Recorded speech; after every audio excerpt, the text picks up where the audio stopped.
I'm going to call I do that once a day. I'm going to call the Springfield City Council regular session to order with roll call. Mayor Van Gordon. Here. Councilor Weber. Here. Councilor Mo. Here. Councilor Rodley. Here. Councilor Quadros. Here. Councilor Buck. Here. And Councilor Stout. Councilor Stout, are you here? Yes, I'm here. Excellent. Please join me for the Pledge of Allegiance.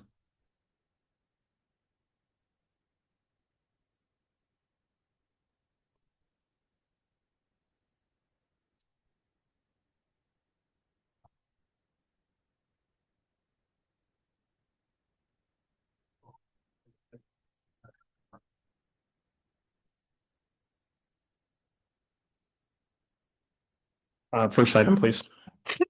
Mayor, the first item is Springfield Upbeat, the 2026 Wildfire Awareness Month proclamation, and this is your item. I think we have fire. Oh, fire is here. Excellent. I'll read the proclamation and then we'll have fire up here for a quick picture. Whereas the city of Springfield recognizes that wildfires possess an increasing risk to communities across Oregon and throughout the Pacific Northwest. And whereas periods of hot, dry weather combined with abundant vegetation can create conditions that allow wildfires to spread quickly and threaten homes, businesses, natural areas, and critical infrastructure. And whereas the Eugene Springfield Fire Department works collaboratively with our community partners to reduce wildfire risk through public education, fuels reduction, home hardening strategies, and emergency preparedness. And whereas residents and property owners play a crucial role in wildfire prevention. Whereas Wildfire Awareness Month helps highlight the importance of shared responsibility in protecting our community from wildfire. I, Sean Van Gordon, the Mayor of Springfield, proclaim May 2026 as Wildfire Awareness Month in the city of Springfield, and I encourage all residents to take action to reduce wildfire risk and protect and harden their homes, neighborhoods, and support efforts that strengthen our resilience.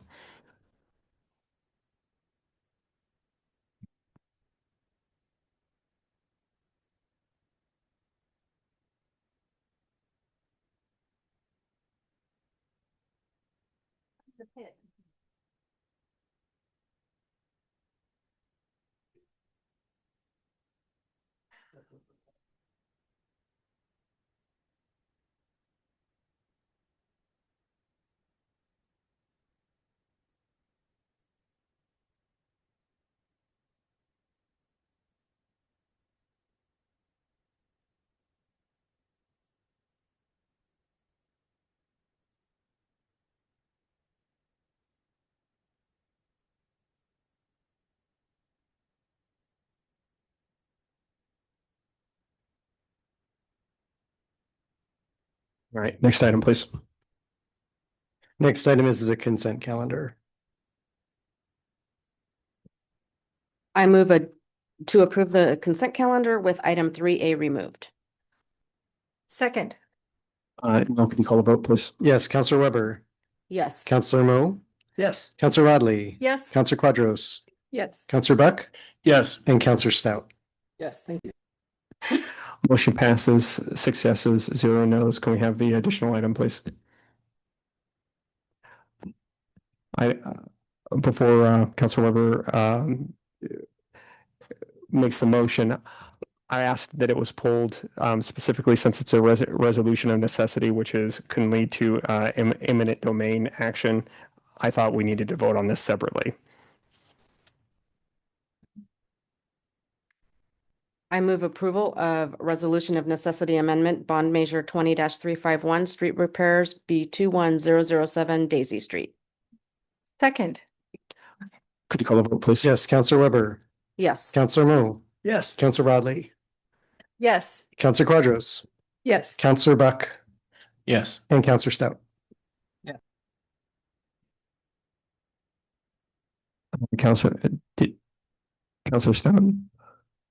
Yes, thank you. Motion passes, 6 yeses, 0 no's. Next item, please. Next item is public hearings. You have 3 public hearings this evening. The first one is wastewater and stormwater user fees for fiscal year 2026 through 2027. Matt Stouter is here for this item. Okay, I've got a little bit of a script before we start the public hearing. So while Matt's getting settled, Before we begin this evening, I'd like to take a moment to outline the protocol and expectations for public hearings. First, I want to thank everyone for being here and taking the time to participate. Public input is an essential part of our decision-making process as we evaluate the opportunity to hear from our community. We have 2 public hearings and 1 quasi-judicial hearing this evening. Public hearing for wastewater and stormwater fees, a public hearing for the 2025 Springfield Fire Code, and a quasi-judicial hearing for the annexation of 2 vacant lots in International Way. Tonight's public comment period is specifically dedicated to those public hearings. I'm going to ask that all remarks stay focused on the items before the council. This helps us maintain a clear and productive record and ensures that everyone's time is respected. If you wish to speak and have not signed up yet, please complete a request to speak card and hand it to the city recorder. Speakers will be called in the order in which they've signed up. Once your name is called, please come forward to the microphone, state your name for the record, and then begin your remarks. If you are online, please raise your virtual hand. Each speaker will have 3 minutes to address the council. We ask that all speakers and audience members maintain a respectful conduct throughout the public hearing portion of the evening. This means no interruptions, no applause, no verbal reactions, positive or negative, while others are speaking. This ensures a safe and fair space for every participant.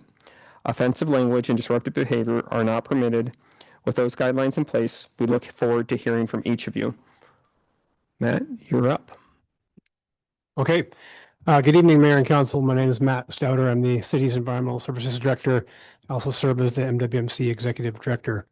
As you know, each year Council considers user fees for regional and local wastewater rates to implement in Springfield, and also local stormwater rates.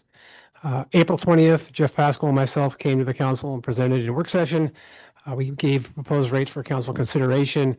We talked about the challenges facing our systems, some of the mandatory regulatory requirements that we're experiencing, and the threats to public health, et cetera.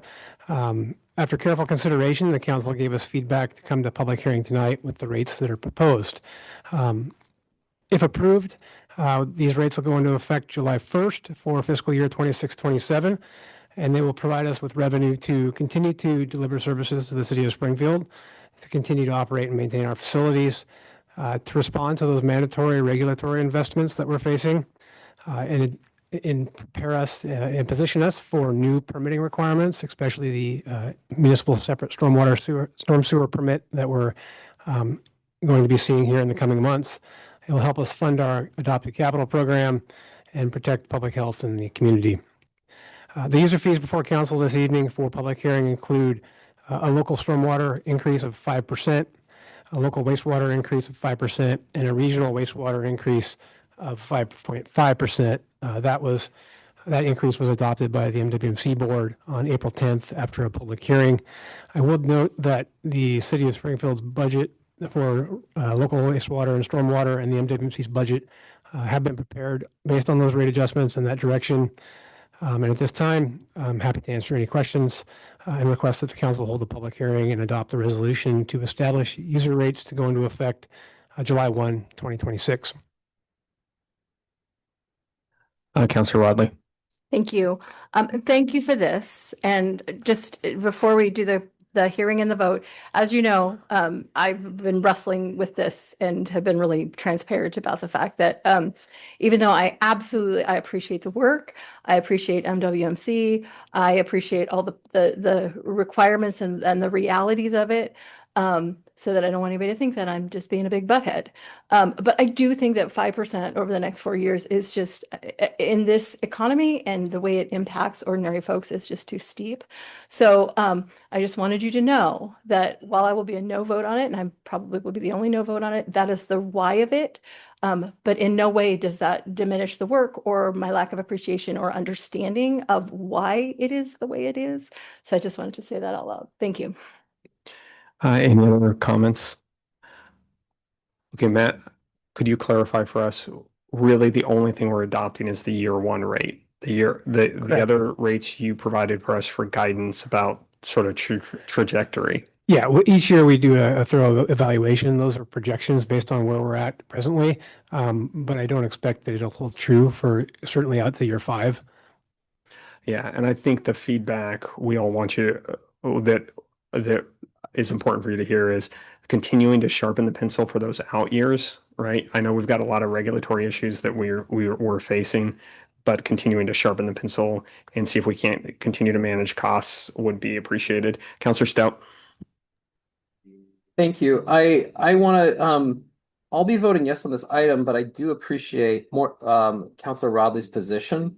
And I know I've also brought it up that I have some discomfort with just the sheer rate increase. At the same time, I do understand the complexities of a very complex system, and it'd be very easy to quickly burn out that cash if some major influx happened to our system. So it's a struggle for me and as well. And I don't want, I think, Councilor Rodley's position to just be lost as the only no vote, because while I'll be voting yes on it, it's with some reservations. Thank you. Okay. I think we're ready to open the hearing and then we can come back to comments. I'm going to open the public hearing. I do not have any cards for this item. Do we have any hands, Neil? Appears we have no hands for this item. Okay. I close the public hearing. Is there any other conversation about this item? Councilor Weber. I move to adopt a resolution of the City of Springfield setting local and regional wastewater sewer user fees and local stormwater drainage user fees as set forth in the Springfield Municipal Code. Seconded. Could you call the vote, please? Yes, Councilor Weber, Yes. Councilor Mo, Yes. Councilor Rodley, No. Councilor Quadros, Yes. Councilor Buck, No. and Councilor Stout. Yes. Motion passes, 4 yeses, 2 nos. Next item, please. Thank you. The next item is an ordinance adopting the 2025 Springfield Fire Code. This is an ordinance adopting the 2025 Springfield Fire Code by adopting, amending, and adding sections of the 2024 Internal Fire Code, IFC, as promulgated by the International Code Council and as adopted and amended by the state of Oregon as the 2025 Oregon Fire Code, OFC, with an effective date of October 1st, 2025, as issued by ORS 476.030 and adopted by OAR 837, Division 40, providing for the issuance of permits and collection of fees, repealing ordinance numbers 6458 and 6467, providing a severability clause and providing an effective date. Chief Caven is here for this item. Mayor, Council, thanks for having us this evening. This public hearing is the first reading for the adoption of the 2025 Fire Code. I think an important piece to note about the cities of Eugene and Springfield are recognized as partially exempt jurisdictions in the state of Oregon, which allows us to make amendment code changes based on the specific needs of our community, in particular the business community. And so you'll find in the packet very few changes that have any meat to them, mostly about access, labeling, and just modernizing and compliance with the 2025 Oregon Fire Code standard. Okay, are there any questions? All right, I'm going to go ahead and open the public hearing. I don't have any cards for this item. Mayor, I do not see any hands for this item. All right, I close the public hearing. Oh, it was first reading only. Thank you. Next item, please. Next item is your third public hearing. This is annexation of territory to the city of Springfield. Annex 2 vacant adjoining parcels comprising approximately 17.99 acres in the North Gateway area of Springfield. Subject parcels are located in the north of International Way between properties addressed as 500 and 700 International Way and to the east of the former Royal Caribbean Call Center. Again, this is an ordinance annexing certain territories identified as Assessor's Map 17-03-15-00, Tax Lot 5400, and Map 17-03-15-30, Tax Lot 400 to the City of Springfield and the Willamette Park and Recreation District, adopting a severability clause and providing an effective date. This is a first reading only and no action is requested. Andy Limbert is here for this item. Okay. Thank you. Before we hear the staff report tonight, the Assistant City Attorney will provide a statement regarding the procedures for tonight's hearing. Thank you, Mayor. The annexation hearing tonight is characterized as a quasi-judicial hearing. Quasi-judicial means that the applicant and the public are entitled to certain rights in this process. These rights include the rights to notice, to present evidence, to have a written decision based upon standards, and to an impartial decision maker. Any person with an interest in this annexation may offer relevant oral or written testimony or both. If you want the City Council to consider your testimony and to preserve your right to appeal the decision to the Oregon Land Use Board of Appeals, you must testify orally or in writing to the City Council before the council closes the record. You must raise an issue clearly enough so that people can understand what it is and offer evidence in support of it, or else you cannot raise that issue on appeal to the Land Use Board of Appeals. If you are the applicant, you must raise your concerns about any conditions of approval clearly enough to allow the City Council to respond to preserve your right to seek damages in circuit court. If you feel you need more time to prepare evidence or testimony for the council, you can ask the council to hold open the record or to continue the hearing. You must make that request before the mayor closes the public portion of the hearing. Please make sure your testimony is related to the applicable criteria. The criteria for annexation are in Springfield Development Code section 5.7.140. These criteria are described in more detail in the staff report posted in tonight's meeting packet and will be summarized by staff in the presentation this evening. Last, Oregon law requires that the council act as an impartial decision maker.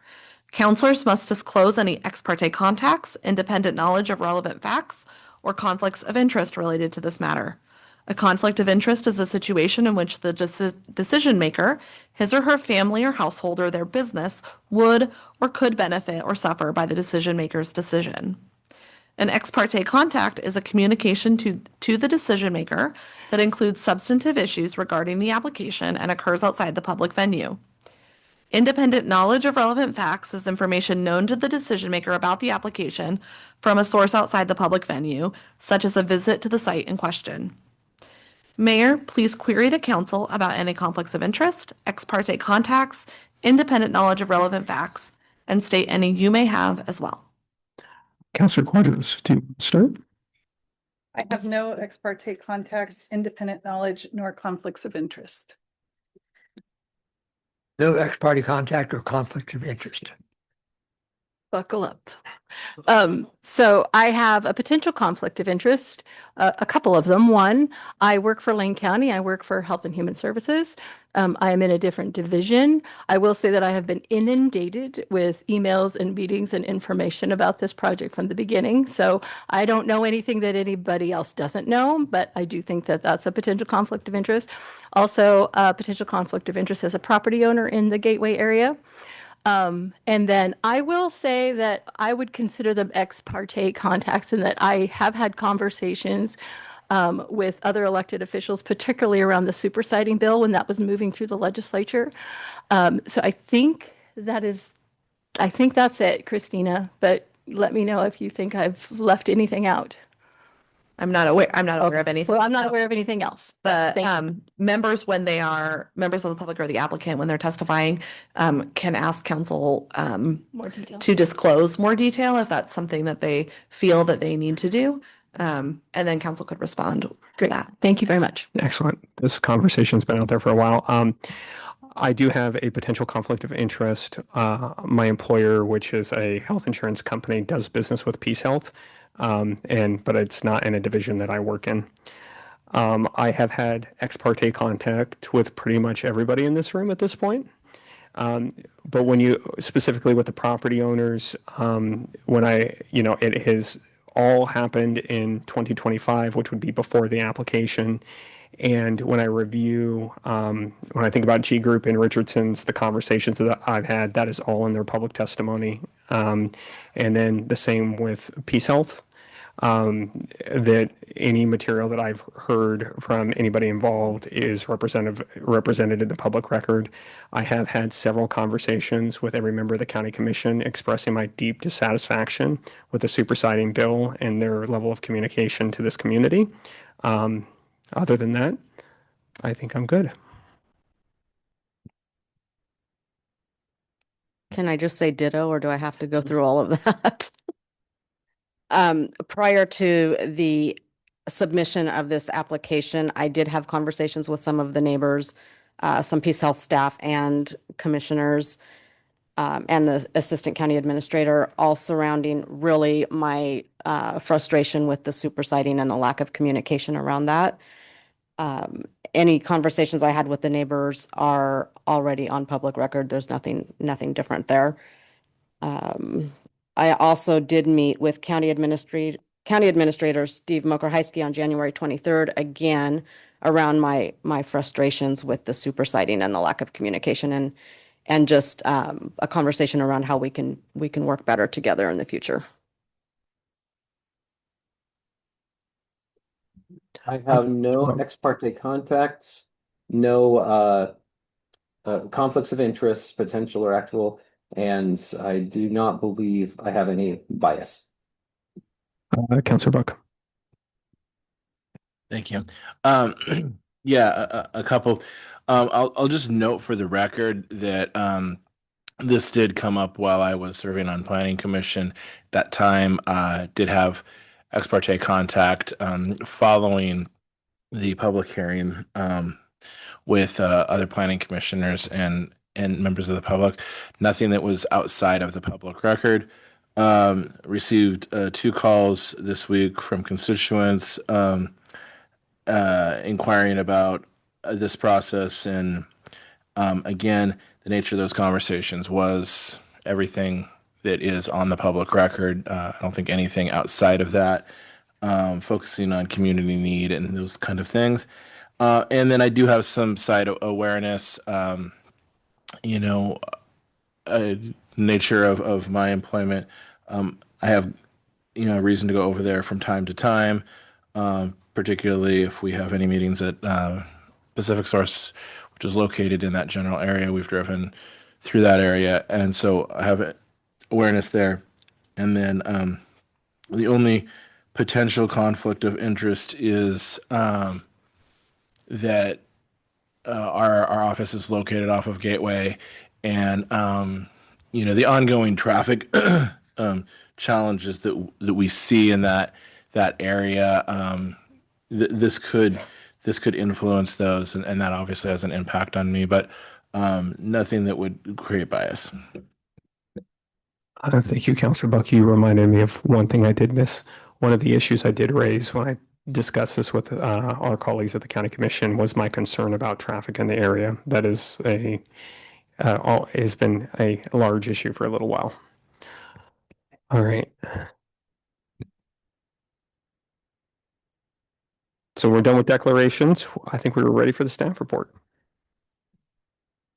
Thank you, Mayor and Council. I'm just going to go through a couple of quick PowerPoint slides just to orient the council and the folks in attendance this evening as to the location of this annexation request. It's in the northwest corner of Springfield, what we refer to commonly as the North Gateway area off International Way. I'm hoping this will advance. Do you have it on? Okay, there we go. Okay. Apologies. Can you just advance it? There we go. Okay. So the location of this site is immediately to the east of what we used to refer to as the Royal Caribbean Building. So it's between 500 and 700 International Way, and that is between properties that currently are developed with Richardson Sports and FedEx, and kind of an inverted L shape. It's currently Filbert Orchard, and it's not currently annexed to the city. It's also not within any fire district, interestingly enough. So it does not have to be withdrawn from any service districts through an ordinance. So the application materials you have before you this evening, along with submittals that have been prepared by the applicant, have been supplemented with a lot of information that staff received up to the time of the prior public hearing at 6 o'clock. So there's a tremendous amount of information that the council has been presented with and staff has been presented with as well. We have not had time to respond to all of the materials that came in just literally an hour and a half ago. So The recommendation that staff is leaving with you this evening is to continue the public hearing to the June 1st regular meeting to allow for all testimony this evening to be submitted into the record, both verbal and written, for staff and for council to have an opportunity to review the testimony that's been submitted up to this evening as well, and for staff to be able to provide response to any issues that have been identified through testimony submitted this evening. Importantly, I'm just going to bring up the criteria of approval. There are a number of criteria of approval for annexations, and that is its contiguity with the city limits, which it is. It is contiguous on 3 sides out to the city limits, so it meets that criteria, and that's outlined in the staff report. It needs to be consistent with applicable policies in the city's comprehensive plan, the metro plan, and other refinement plans, which in this case would be the Gateway Refinement Plan. It has to result in boundaries where the minimum level of key urban facilities and services can be provided in an orderly, efficient, and timely manner. And perhaps importantly to tonight's discussion, fiscal impacts to the city, if there are any foreseeable, have been mitigated through an annexation agreement or some other type of mechanism approved by the city council.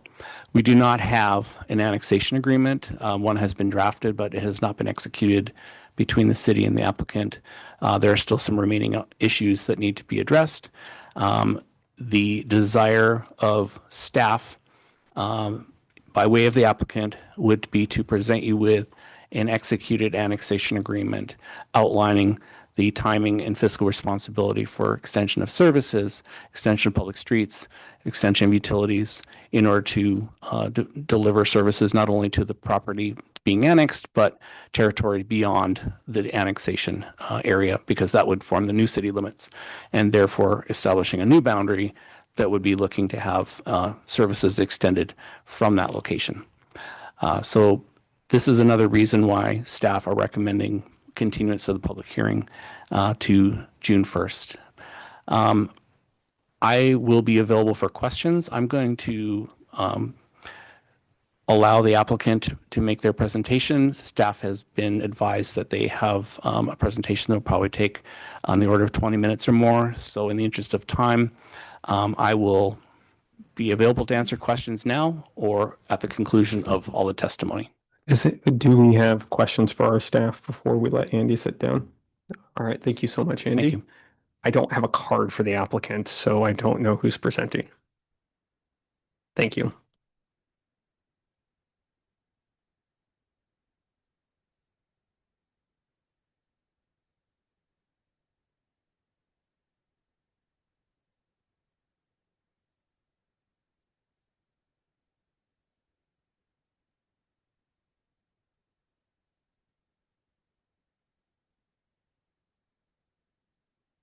I need to toggle that.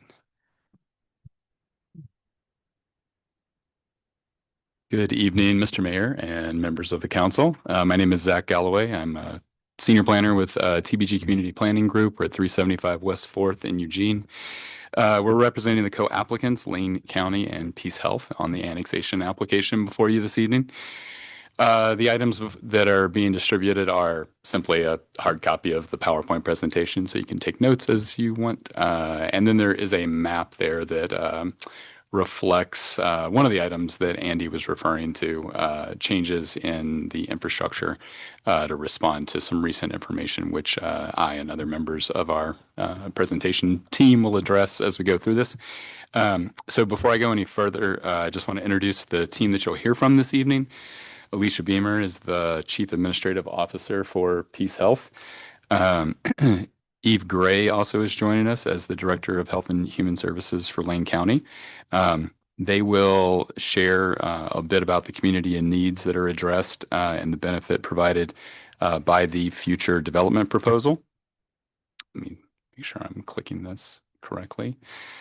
And then also Mike Reeder, who is an attorney here in town. He'll speak on behalf of both co-applicants. He'll address the annexation approval criteria in more depth and provide a detailed timeline of some of the prior transportation decisions that currently affect this area of the city. With that overview, I'll just call your attention to the map there in the presentation. So As the two parcels are discussed this evening, just know that Lane County is the owner of the northern lot closest to the former Royal Caribbean site.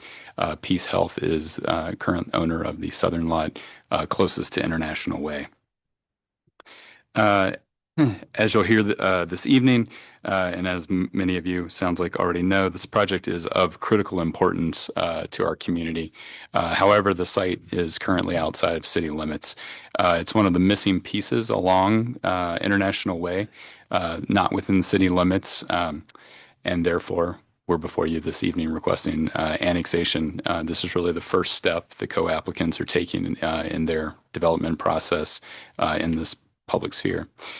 As you well know, annexation applications are typically straightforward and don't include proposed development. Instead, the council really is reviewing whether to bring land into the city limits, as Andy noted, whether the applicable approval criteria have been met. The written materials that you've received previously include a very comprehensive and thorough analysis of your policies, your plans, and we've demonstrated that this annexation meets the burden of proof to be approved. That includes all of the applicable comprehensive plan policies that are specific to annexation, as well as extensive findings around transportation and other urban facilities and services. We've also had the opportunity to review the city staff report. We've provided responses to the staff report, which are in your packet. I believe you received at the end of last week. There's several references to the annexation agreement in the staff report, and we understand that additional coordination between city staff will be necessary between now and June 1st. Most notably, we received new information late last week, I believe Friday, of a 2005 agreement that amended a 1998 agreement, and that has impact on the transportation network in this area. And Mr. Reeder will dive into that in more depth. It's also the reason why you have that map that's bifolded in front of you, because it changes some of the right-of-way dedications that are proposed and that are necessary to be consistent with that agreement. We've also had the opportunity to review letters provided by the opposition parties, and again, Mr. Reeder will dive into more detail and provide response to those. With that, I'd like to welcome up Alicia and Eve to provide more detail on the community benefits. Just advance there. That one.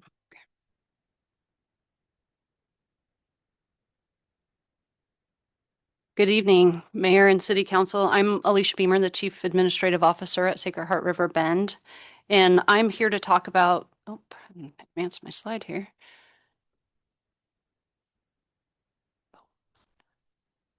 Is it this one?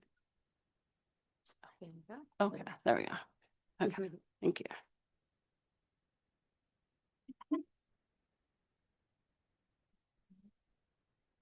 Sorry. It's just this one. It's just the down arrow. Was it down here? Okay. Thank you. Sorry about that. Okay, great. I'm here to talk about the co-location of Timber Springs, Peace Health's proposed 96-bed inpatient psychiatric hospital for adolescents and adults, and the Lane Stabilization Center, which is designed to treat people experiencing a mental health crisis and connect them to long-term solutions. I hope to share with you how the pieces have come together for this once-in-a-lifetime opportunity to develop a behavioral health campus that will benefit so many members of our community in countless ways for generations to come. Healthcare has evolved since the Sisters of St. Joseph of Peace were invited here 90 years ago to save the ailing hospital in Eugene. This includes providing behavioral health needs, not only for adults, but youth and adolescents. Since 1969, Peace Health has provided inpatient psychiatric services at our University District campus. By the time Timber Springs is built, Peace Health will have provided a safe environment for our patients and caregivers and exceptional care for the last 60 years, while also being good neighbors to the University of Oregon, Bushnell, and downtown. We have done so by developing a strong security program and collaborating with EMS, law enforcement, and our neighbors at all of our hospitals by establishing regular meetings and robust memorandums of understanding to promote the safety in the hospitals and surrounding areas. We remain committed to doing so at Timber Springs, where we anticipate many of the same patients currently receiving behavioral health treatment in our emergency departments will instead be cared for at the Lane Stabilization Center in Timber Springs. Peace Health made a promise to this community when we announced the closure of University District that we would retain our inpatient behavioral health services because the community desperately needs this service. Tonight, we not only are here seeking to fulfill our commitment, but we are coming here to you to expand services to meet the needs of our community in new, innovative, person-centered ways that will make a difference for generations to come.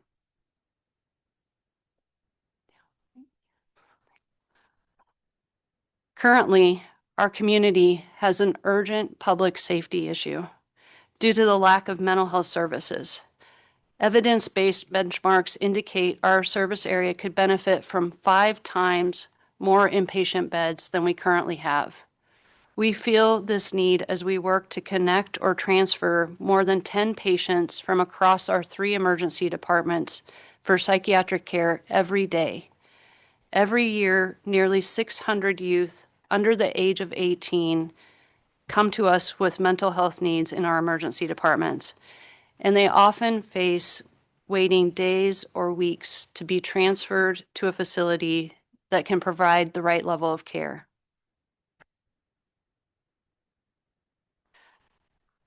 As it seems to happen when something's clear that it's meant to be, the timing for co-locating Timber Springs and the Lane Stabilization Center lined up perfectly with Peace Health's announcement of plan to expand our inpatient beds, and Lane County also planning to build the stabilization center.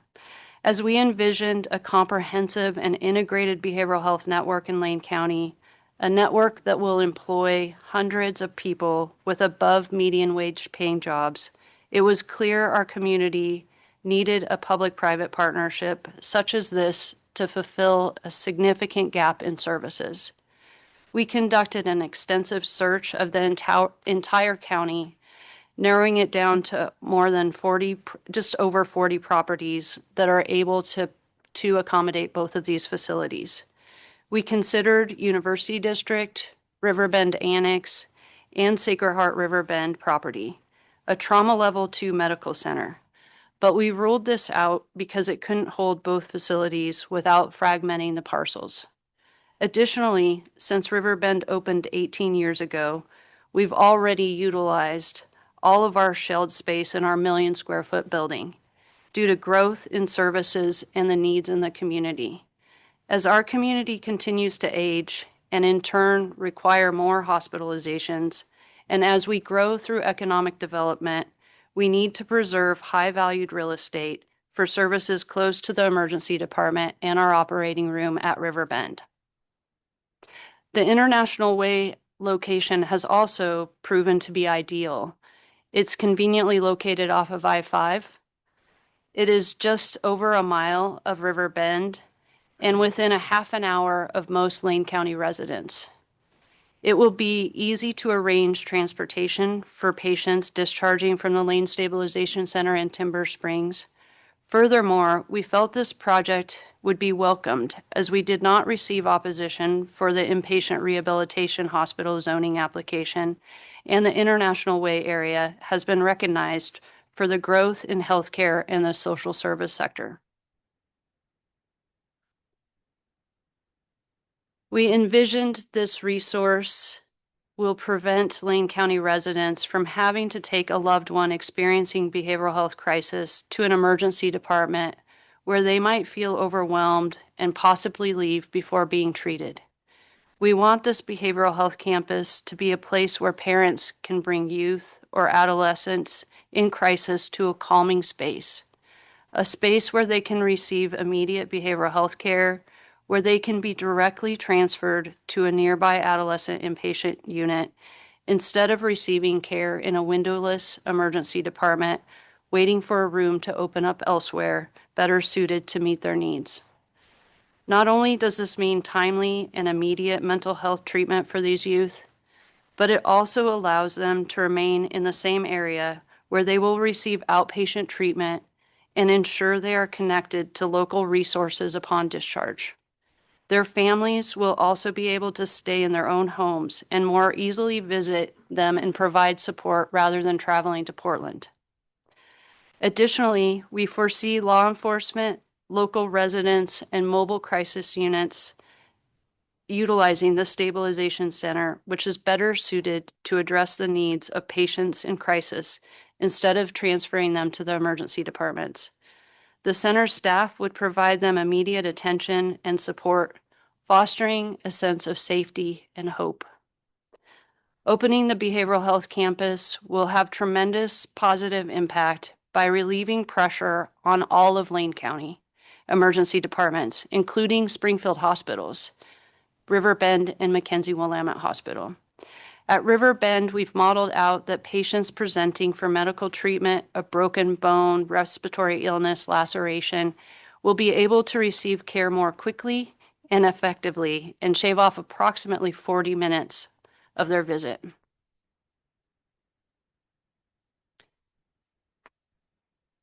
As you can see from the logos on the slide, we also have a poster board demonstrating this. This is a community project. More than 80 businesses and agencies are showing their support for this need. Many of them are ready to help provide wraparound services for those being discharged from Timber Springs and the Lane Stabilization Center. Thank you for considering approving this application. It's not just the right thing to do. No, one thing, Alicia. Oh, No poster boards in the, oh, sorry. no, that's okay. Sorry. Thank you, Mayor. Go ahead. As you can see, this is not just the right thing to do for individuals seeking mental health treatment. This is the right thing to do for our community. Thank you. It's my pleasure to hand it to Eve Gray. Good evening, Mayor and councilors. I am Eve Gray, Director of Health and Human Services for Lane County. And, certainly others have noted that the information that we're sharing about the proposed use is not directly related to annexation approval criteria, but there have been questions around stabilization centers and what those are. And so we wanted to take the opportunity today to talk about that. The Stabilization Center will be a new resource for our community that addresses an important gap in care. Today, individuals are either well enough to schedule an appointment and wait to see their provider for behavioral health care, or they need to escalate in their condition to the point of a crisis. When that happens, they end up in one of two places, either the emergency department, as Ms. Beamer has pointed out, or in interaction with law enforcement, often related to low-level crimes such as trespassing, sometimes menacing. But once someone is in a crisis, that becomes the two options for them. But that's not where we want people to get. Ultimately, what works a lot better is to have a continuum of care that allows for people to access care before they reach the point of a crisis. That is what the Stabilization Center is intended to do, is provide a walk-in service to individuals before they get to a point where they need to interact with the hospital or with law enforcement, and we can stabilize them and get them back home. Stabilization centers run by our partner Connections Health Solutions exist in busy metropolitan areas in 4 other states successfully. The promise of the Stabilization Center is to reduce the number of people experiencing mental health crisis in our community. And stabilization centers work. Most people who go to the Stabilization Center avoid ED care altogether. Less than 5% in other stabilization centers across the country require readmission to the stabilization center in the weeks after discharge, showing people are truly stabilized and they can focus on living a healthier life, not cycling in and out of crisis care settings. There have also been concerns that I've heard raised about the pull on local resources. What stabilization centers and other communities have found is just the opposite. In Prince William County, Virginia, police spent 46% less time on mental health calls after their stabilization center opened compared to before. Over just a 3-month comparison period, law enforcement officers spent, on average, 44 fewer hours per day responding to mental health calls than before the stabilization center opened, saving them many FTE. In police resources going to unnecessary response to mental health related calls. In addition, there are long waits at our emergency department at times on the wall. As many of you have probably heard that term, but for the public who may not know, this is when first responders come to the emergency department. There is no staff available in the emergency department to accept the patient, and they have to wait with the patient until someone is available. Stabilization centers demonstrate consistently that they are able to accept a patient from a first responder and have them on their way in less than 10 minutes, often in 5 minutes or less. That will reduce the pull on emergency response, taking folks to the emergency department, instead coming to the stabilization center. In our community, the majority of people in jails also experience mental health conditions. If we can divert folks from jail for low-level offenses to the stabilization center, it will reduce the pull on our public resources in the jail system as well. This on the screen is the Kirkland Stabilization Center in Kirkland, Washington. It's located in a busy business park and is adjacent to other businesses. It's located near a school, a place of worship, shops, and restaurants. Again, right in the middle of the community, which is where a stabilization center works best. And to demonstrate another example of a stabilization center working within a neighborhood setting, here's Harrisburg, Pennsylvania Stabilization Center, located near multiple schools, retail locations, and restaurants. In communities across the country, stabilization centers are demonstrating that they're compatible with neighbors of all types because individuals come into the stabilization center and they are stabilized before they leave. When folks are dropped off in crisis, they are dropped off into a locked area and are not creating any kind of disturbance within the community. And so now I will turn it over to Mr. Reeder, who will go into more detail on the annexation request.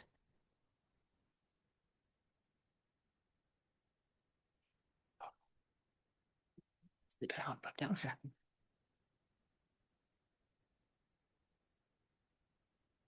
Good evening, Mayor, City Council. My name is Mike Reeder.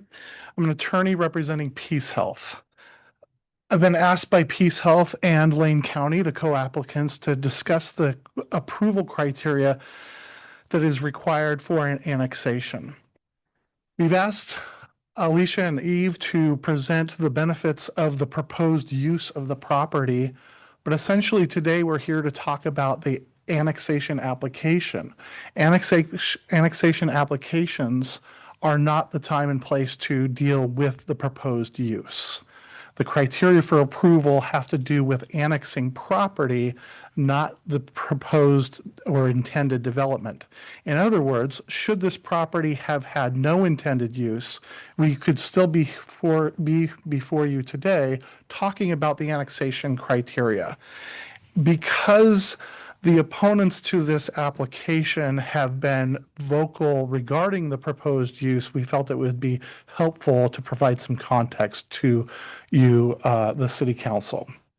So with that, I want to thank city staff for the hard work that they have done. They have provided us, they've done some good work and provided us with a 2005 agreement that is relevant for today's discussion about the criteria for approval, and we want to thank them for that. I also want to note that we've received today a letter of neutral testimony from Haas. The Haas group was concerned about having a good neighbor program, which would allow them, should they have any questions or concerns about the intended use, to be able to contact Lane County and Peace Health. And Peace Health has offered to provide good neighbor meetings as well as to have contact for security. So I just wanted to let you know about that that came in today. I also briefly want to address the supersiding issue. Again, we're talking about the annexation application, and supersiding is not part of annexation.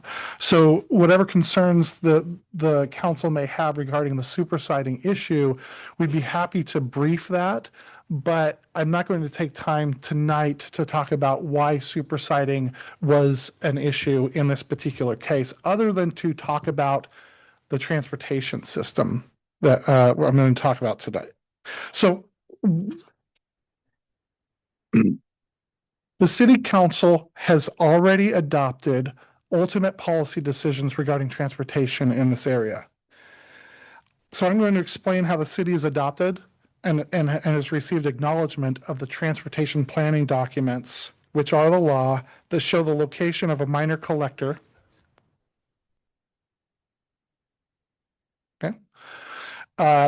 A minor collector that connect International Way to the currently constructed east-west sportsway, that the future connection to Maple Island Road. And I'll provide you some maps for that. Lane County, the applicant, has proposed to dedicate a 60-foot wide road that would be a minor collector, and I'll show that to you in a moment, that would connect International Way with the extension of Maple Island Road. Currently, as I'll show in the diagrams, that requirement for a minor collector to connect International Way and Maple Island Road is required to be on the Royal Caribbean property. The applicants are proposing to take that burden away from Royal Caribbean and to have that burden of that 60-foot right-of-way on Lane County's property. The city's adopted transportation planning documents are in compliance with statewide planning laws that are meant to guide the future for the future location in the north-south connection from International Way to Maple Island Slough Road. And the current location, as I said before, will be entirely on on the Lane County property rather than Royal Caribbean, which is what the plans currently show. So let me go to the slides here. Here's the criteria. The criteria for approval talks about the proposed annexation will result in a boundary in which the minimum level of key urban facilities and services as defined by the comprehensive plan can be provided in an orderly, efficient, and timely manner. What that means is, in layman's speak, that is, can the site be served with key level urban services? Are there streets? Is there water? Is there sanitary sewer? Is there availability for storm sewer? And the resounding answer to that question is yes, this is a fully developed area. We have the Lane County rapid bus system there. We have the Willamette Valley Temple that has been developed. We have Haas Financial. We have Richardson Sports. We have Justina. All of those uses there on International Way, all of those uses have key level urban services. So if there was no intended use for this property, there would be no controversy. It would be a no-brainer. There are the minimum key urban level services there. However, because we have been, we want to be good neighbors and we want to provide efficient and orderly transportation, we are proposing to provide right-of-way, to dedicate right-of-way for the connection, especially for the property to the north that was recently included into your urban growth boundary for economic development purposes.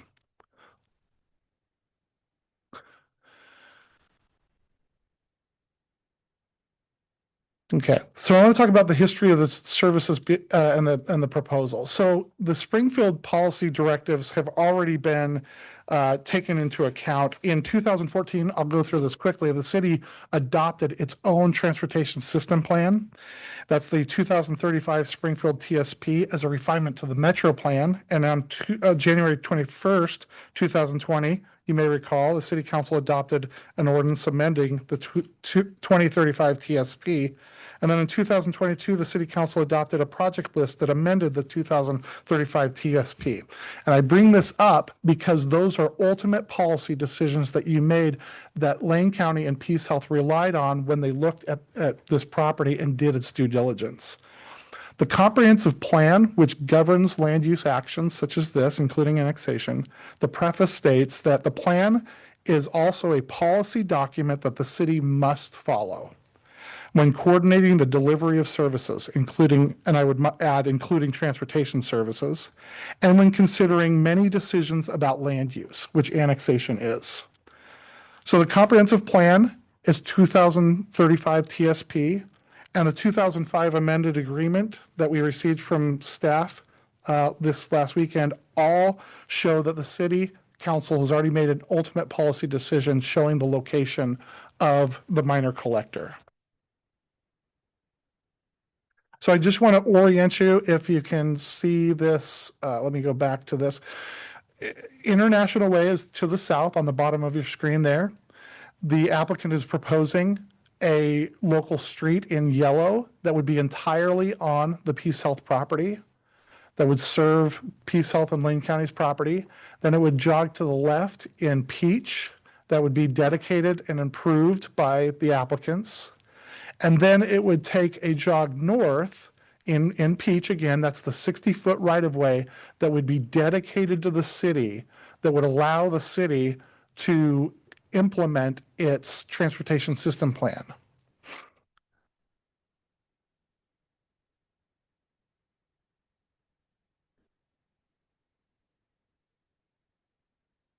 The city's transportation plan policy requires that the plan itself provide assurance to adjacent property owners to the degree possible. In other words, the comprehensive plan, the transportation system plan, and the conceptual street map is to inform land use decisions so landowners can rely on those.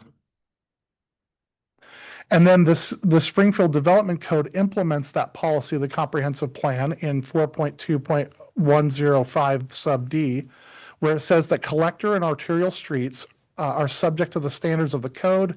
The location of collector streets and arterial streets must comply with the transportation system plan, including the conceptual street map. In 1998, the city entered into agreement with the former owners of this property, and including the former owner, the former owner also owned what is now the FedEx property, and entered into an agreement whereby the Maple Island Slough Road, as it was called then, would be that property would be conveyed, if you see to the north there, that connection from Shorewood to the city of Springfield property, which is now what we call the Royal Caribbean property, there would be a connection of Maple Island Slough Road. And then also a possibility of having a 60-foot right-of-way go north-south from International Way to the future extension of Maple Island Road. In 2001, the city and Eugene adopted the transplan, and that transplan map you can see there did not show a minor collector connecting International Way to Maple Island Road. It only showed Sportsway as a local road. You can see these images from Google showing that in 1994, there was the construction of Sportsway from International Way. And then in 2003, it was fully improved, and then it actually jogged right. There was a right angle move to the east, and that was fully developed. And that portion is actually still in existence today as portion of Maple Island Road. In 2006, in 2004, the city vacated a portion of the Sportsway right-of-way to accommodate Royal Caribbean, and when it did so, it provided for alternative access, which you can see in this map. But you'll see that the road was ripped up; it was destroyed to accommodate Royal Caribbean.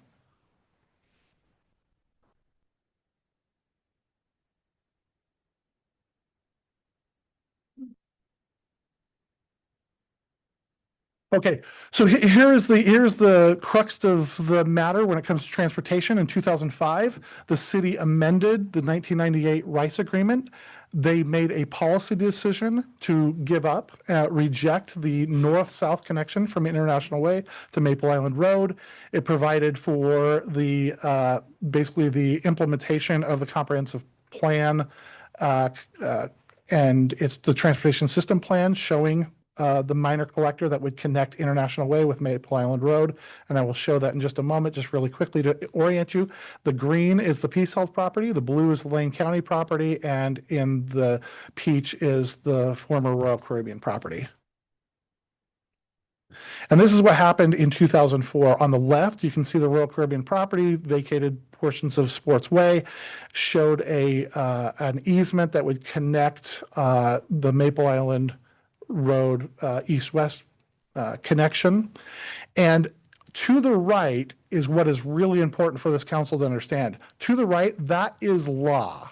It's annotated, and I'll show you the actual law, but the green is what the city council has adopted as part of its transportation system plan. The green shows the minor collectors, the future minor collectors. Okay, so again, the transportation system plan, policy 1.3, is to update and maintain the conceptual street map, and I'm going to show that really quickly. This is the actual law. Figure 12 of the transportation system plan, conceptual street map, and as you can see in the insert to the left, in the green, is the city's ultimate policy decision that they made to have a minor collector connect International Way with Maple Island Road. And you can see it's entirely on the Royal Caribbean property. And this is just the transportation system plan, the projects that are proposed. And you can see that the R1 is the future connection of Maple Island Road. What you will note is that there is no connection on the project list between International Way and Maple Island Road through the subject property. And then this is the functional classification, again, showing the minor collector on the Royal Caribbean property. Okay, so this is the annexation application's existing and proposed rights of way. The green is the Peace Health property, the blue is the Lane County property, the yellow is what the applicant proposes to dedicate and improve as a local street that would connect the properties. The property in the purple is already dedicated, and the property in the peach is what Lane County will dedicate to the city to provide that minor connection rather than going through the Royal Caribbean property. And then I might also add that green is not developed, that is to be conveyed to the city as well. So the property owner is providing a lot of transportation services for this particular property. And this is just a clear conceptual site map showing why the applicants do not wish to connect through the middle of the Lane County property, because that's where the stabilization center is to reside. So I just want to close regarding the transportation system is the applicants are proposing to abide by the law that has already been adopted by the city and acknowledged by the state. The Lane County and Peace Health would be donating land for both the Maple Island Road as well as the north-south portion of the collector, relieving the burden from the Royal Caribbean property. And that extension, I might add, doesn't really benefit the Lane County and Peace Health property, because the traffic is going to come from International Way and from Sports Way, not from the north. It's important to understand that the applicants have already agreed to pay either the proportionate share of the fix for the Beltline interchange that everybody is concerned about, as we should be, or in the alternative, it'll be up to the city, pay for the cost of up to $321,000 for a study for an alternative for the Beltline interchange. So that would be a financial contribution to the city for that.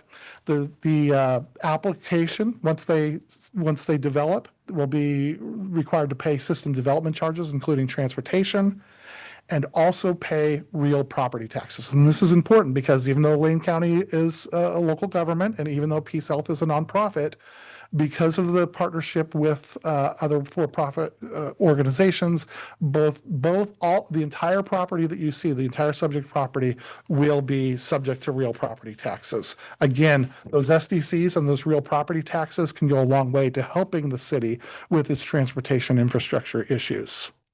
And with that, I will close my case in chief and turn the time back over unless there's any questions. Oh, I might add Kelly Sandow from Sandow Engineering, our transportation engineer, is here if you have any questions. All right. Thank you. I think we're going to take public testimony now, and then we will come back in case we have any questions. Christina, could you help me with the procedural piece? Do I have to take them in approve, in supportive, neutral, and oppose? Because I've got the pile is sort of in, first out order. Yes, unfortunately, the hearings procedure, I believe, does require that. I will go back and just double check the code right now. Okay, well, it will be. We're going to pause for station identification as I reorder the cards.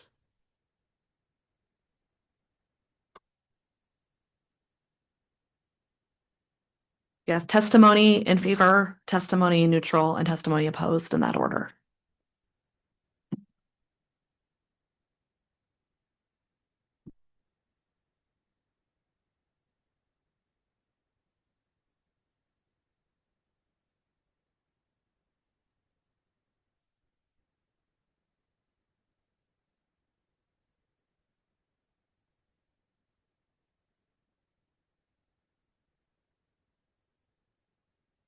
All right.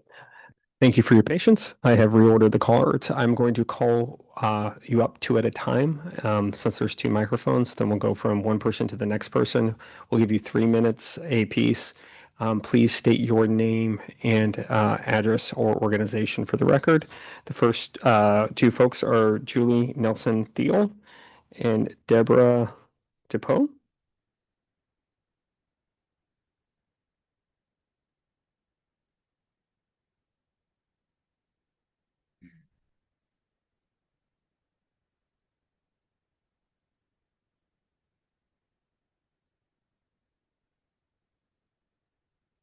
All right, Julie, you're going to have to hit the microphone until it goes green. And you are on. Thank you. My name's Julie Nelson Thiel. I live at 670 Mallard Avenue, Springfield, Oregon, 97477. And I'm here in favor of this facility being completed. My granddaughter had a schizophrenic break a little over a year ago and was transported to Sacred Heart University District Emergency Room. She was held in a room without windows with a single pad on the ground and not a facility that could actually help her right there. They were trying to figure out where they could transfer her to. She couldn't recognize herself. She couldn't recognize anybody around her. She thought her saliva was a foreign substance in her mouth. She was having a very severe schizophrenic break. And it wasn't due to drugs. It was due to inherited genes. They said that she might be transferred to Portland. And we were under a lot of anxiety because how could we support her? How could we visit her? How could we be there for her? Anyway, they finally got a space for her at the local University District mental health facility. She spent 27 days there. And then she came home and she was with us and she was doing okay. It would have been much better had we had more support from a stabilization facility. I can't believe anybody who has no home to go to, where they would go after an emergency room or a crisis care center. Where do they go? How do they get by? She had a place to come home to, but they wouldn't. Anyway, I think you should, whatever it takes, to promote this facility. Heaven help me if my granddaughter needs it again. I hope that her medication stays stable, but if it doesn't, she will need a facility like this in the future. And any other child who needs it, it will be there for them. Thank you. Thank you. My name is Deborah Depew. I live at 4475 Daisy Street, Springfield, Oregon, 97478. And I am a Springfield resident. I'm in favor of the annexation so that Timber Springs and the Lane County stabilization can be built. As a family member with lived experience, we needed someone to call and someone to talk to and someplace to go. We've had a couple of things in place, but nowhere to go. And that's what we need here, so that the families of Lane County don't need to leave the county to get services for their youth. My child was 10 when we started going down the mental health road. This service has been needed in my particular family for the last 30 years. And we need it now, and it would be a huge impact on the youth of our county to be able to access these services, to be able to have a safe place to go. And that's what's needed in this area. Thank you. Thank you. Next two cards are Chris Boniff and Delisha. Thank you. Thank you.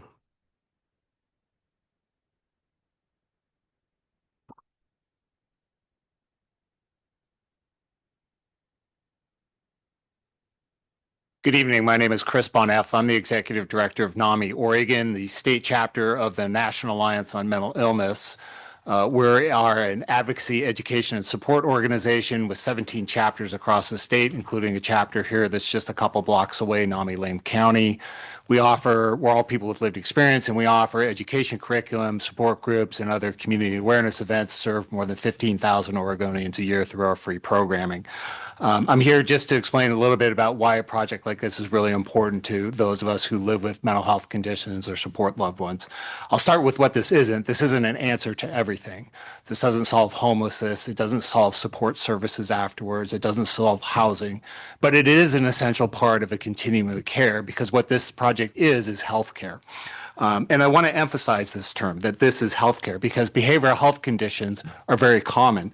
At any given time, they impact 20% of the population, everything from something very mild to something very serious. I dare say it's also higher in Oregon, because Oregon is one state, for reasons unknown, has a higher prevalence rate. If this were any other healthcare condition, there would be no controversy over the type of care or the people being cared for or the families being supported, only because of still this lingering stigma we have. Even though things are better today, there sometimes seems to be some controversy over the type of healthcare being delivered. But this is just healthcare. And what is being proposed is just like any other crisis response environment. The equivalent is an emergency room in a general hospital. That's really what this is. This is a crisis response emergency room, short of being able to really care for people with complex medical needs.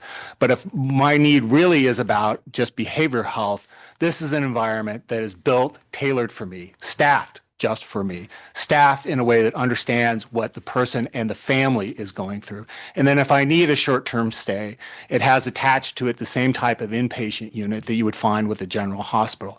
The only difference is this is specifically built for someone like myself. And like any other crisis services, this will serve all walks of life. It will serve people who are homeless and on the street and are transported by law enforcement. And it'll serve people like me, who you would not know lives a significant mental health disorder if I don't tell you that.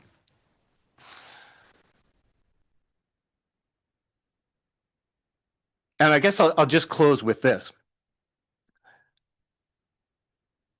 this really is no different than any other healthcare facility. And again, I just want to emphasize that the number of people impacted by this is just as great as many other healthcare conditions, whether it's diabetes, whether it's heart disease, whether it's cancer. And what we need in our community is more continuum of care that serves specifically this population and specifically serving Lane County. So people do not have to leave the region to seek the care they need. Thank you. Thank you. Doctor. Good evening. I'm Delisa Mission Tubby, and I'm the Executive Director at Volunteers in Medicine Clinic located at 2260 Marcola Road in Springfield. And we've been in existence since February 1st, 2001. We started out in Eugene and moved to Springfield in July of 2010. We're a free clinic to the low-income, underserved adult community in Lane County. And we are here to say that we support the annexation. Lane County needs a 24/7 crisis stabilization center because mental health crises do not only happen during business hours. Too often individuals experiencing emotional distress, substance use challenges, or psychiatric emergencies are left with only two options: the emergency room or jail. A crisis stabilization center would provide immediate, compassionate care at a safe environment where trained professionals can assess, stabilize, and connect patients to the right resources. It would reduce the burden on hospitals, law enforcement, and first responders, while giving the individuals and the families hope, dignity, and access to the care they need at the moment they need it most. A community is stronger when help is available around the clock for those facing their darkest moments. And so we do support this annexation. Thank you. Thank you. The next two cards are Dr. Jonathan Wright and Dr. Sarah Coleman.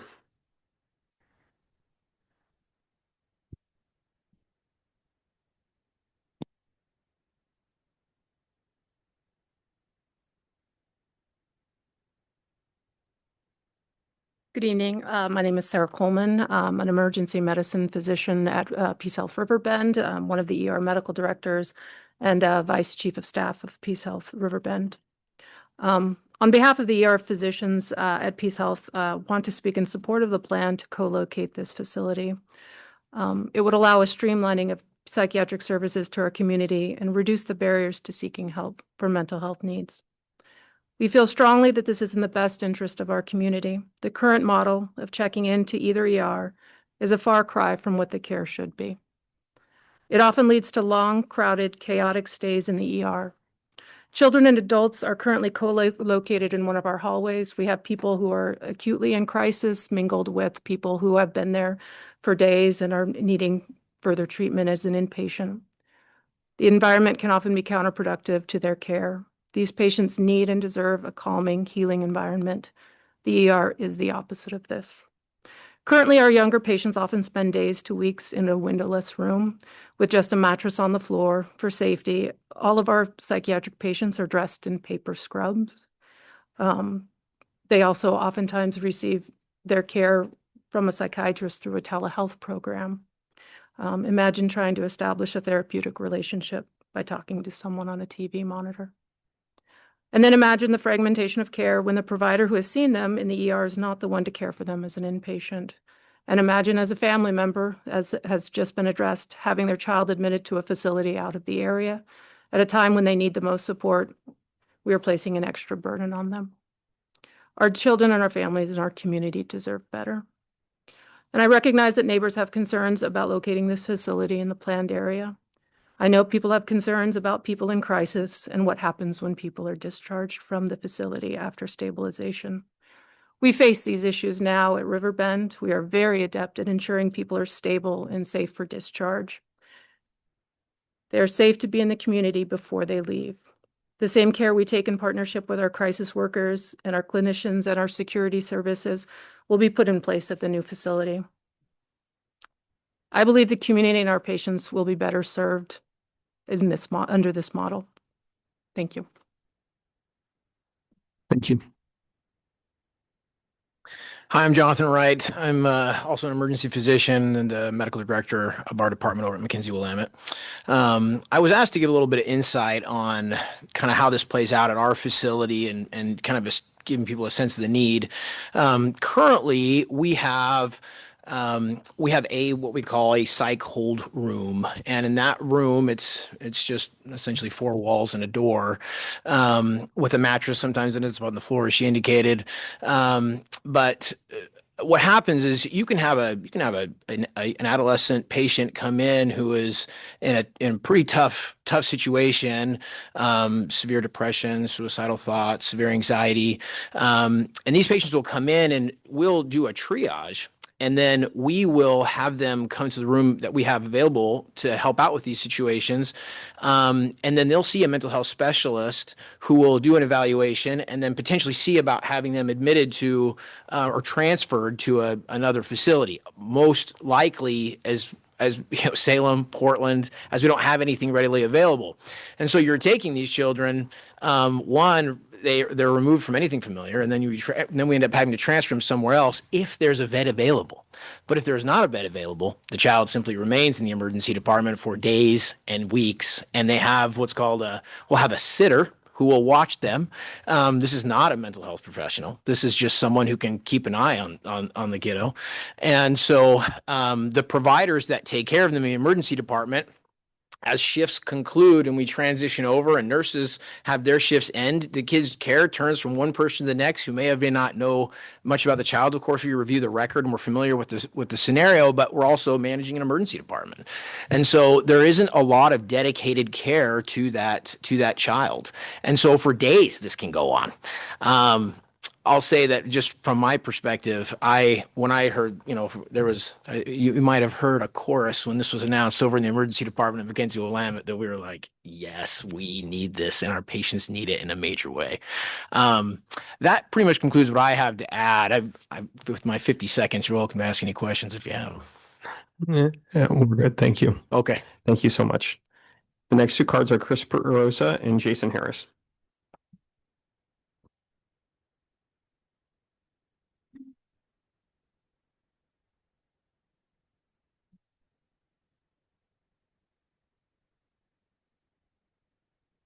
Good evening. I'm Chris Perosa. I'm the district attorney for Lane County. I'm not here tonight to lobby or advocate for a particular siting of the Lane County Stabilization Center or the Peace Health facility. I'm here to address Lane County's desperate need for such facilities. The mental health system from my chair in the state of Oregon is broken.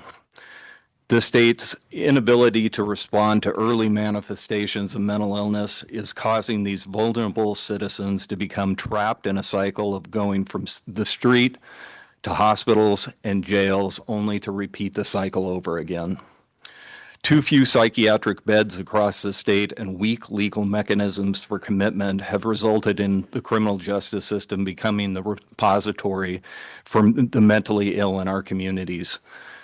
In 2025, 40% of the 4,155 cases my office prosecuted contained some mental health filing, and the vast majority of those were aid and assist cases. Those deemed incompetent to stand trial, hundreds of cases a year, have their cases stayed while the state attempts to restore these individuals to competency via the state hospital or community restoration. And due to the artificial timelines for restoration within the system that are not tied to any therapeutic standards, most of those cases fail to see restoration actually occur. As a result, many cases are just simply dismissed and no further treatment is given to those individuals. The tragedy is that many of these individuals did not need to be in the criminal justice system at all. Had there been a tool for early intervention, many of these folks would have received stabilizing services that would have allowed them to avoid their criminal behavior. However, untreated mental illness commonly results in antisocial behaviors like crime that mandate the state to respond. If our community had the kind of services that these facilities offer, to provide less mentally ill people would spend time in our local jails. Police officers would have another resource to more appropriately address mental illness for low-level criminal offenders. Prosecutors could decline charges in favor of utilizing the direct services of the stabilization center, thus reducing the burden that exists on our courts and impacts in the mentally ill individual's life. Early care reduces incarceration and promotes overall wellness. Early breaks in the cycle from going from the street to hospitals and jails would prevent them from entering my system at all. So I just, in conclusion, would simply just say that facilities like these are desperately needed here in Lane County. All right, thank you. Good evening, Mayor, councilors, and members of the public. I'm Jason Harris, Lane County's Community Economic Development Manager. I urge your approval of this annexation. This decision represents a defining milestone for Springfield. By approving this annexation, it facilitates the development of Lane County's $37 million stabilization center and Peace Health's Timber Springs Behavioral Health Hospital. These dual facility healthcare developments are a key tool to strengthen Springfield's medical district and diversify our economy. It supports the region's largest economic engine and employment base, and I would like to highlight various additional aspects of economic importance. Obviously, the job creation is significant. We're looking at 270 direct healthcare professionals commanding an average annual wage of $113,000 annually to be generated by these two facilities. The medical district in total, from a supply chain traded sector standpoint, can support additional 300 indirect jobs throughout Springfield's economy. And the operational spending of these projects will create a supply chain that will sustain 200 jobs throughout regional business pipelines. The immediate building stimulus of this development will create 400 intermediate construction jobs building the facilities. And the long-term permanent economic growth that these projects represent is 770 annual jobs annually of support and/or direct creation, as well as support the additional 150 million of gross domestic product produced out of this region through these healthcare facilities. Second highlight I'd like to highlight is the advanced economic opportunities that these projects produce. We heard earlier this evening about the transportation improvements that would be made through this annexation and these developments. This is going to create opportunities for the Royal Caribbean site, creating the unencumbrance of that easement, ultimately creating improved access to the opportunity site, 68-acre opportunity site to the north. The significant property tax revenues, let me just hit the high notes from those. City of Springfield will see $800,000 of an annual property tax increase through this project. The Willem Lane Park and Rec District will see almost $200,000 annually, and the school districts will see almost $750,000 annual revenue increase. Lastly, we all have heard of the Southern Willamette Innovation Corridor, the two universities and the research coming out of those spurring economic opportunity. Well, the medical district that's emerging and the diversification of medical care that these facilities across the board, in addition to the existing, will really advance Springfield's partnership and role in healthcare innovation with the university's research, as well as Western Medical School to the north, fulfilling the needs that I've highlighted earlier for job and specialization. All right, thank you. The next two cards I have are Craig Sporles and Cliff Harold.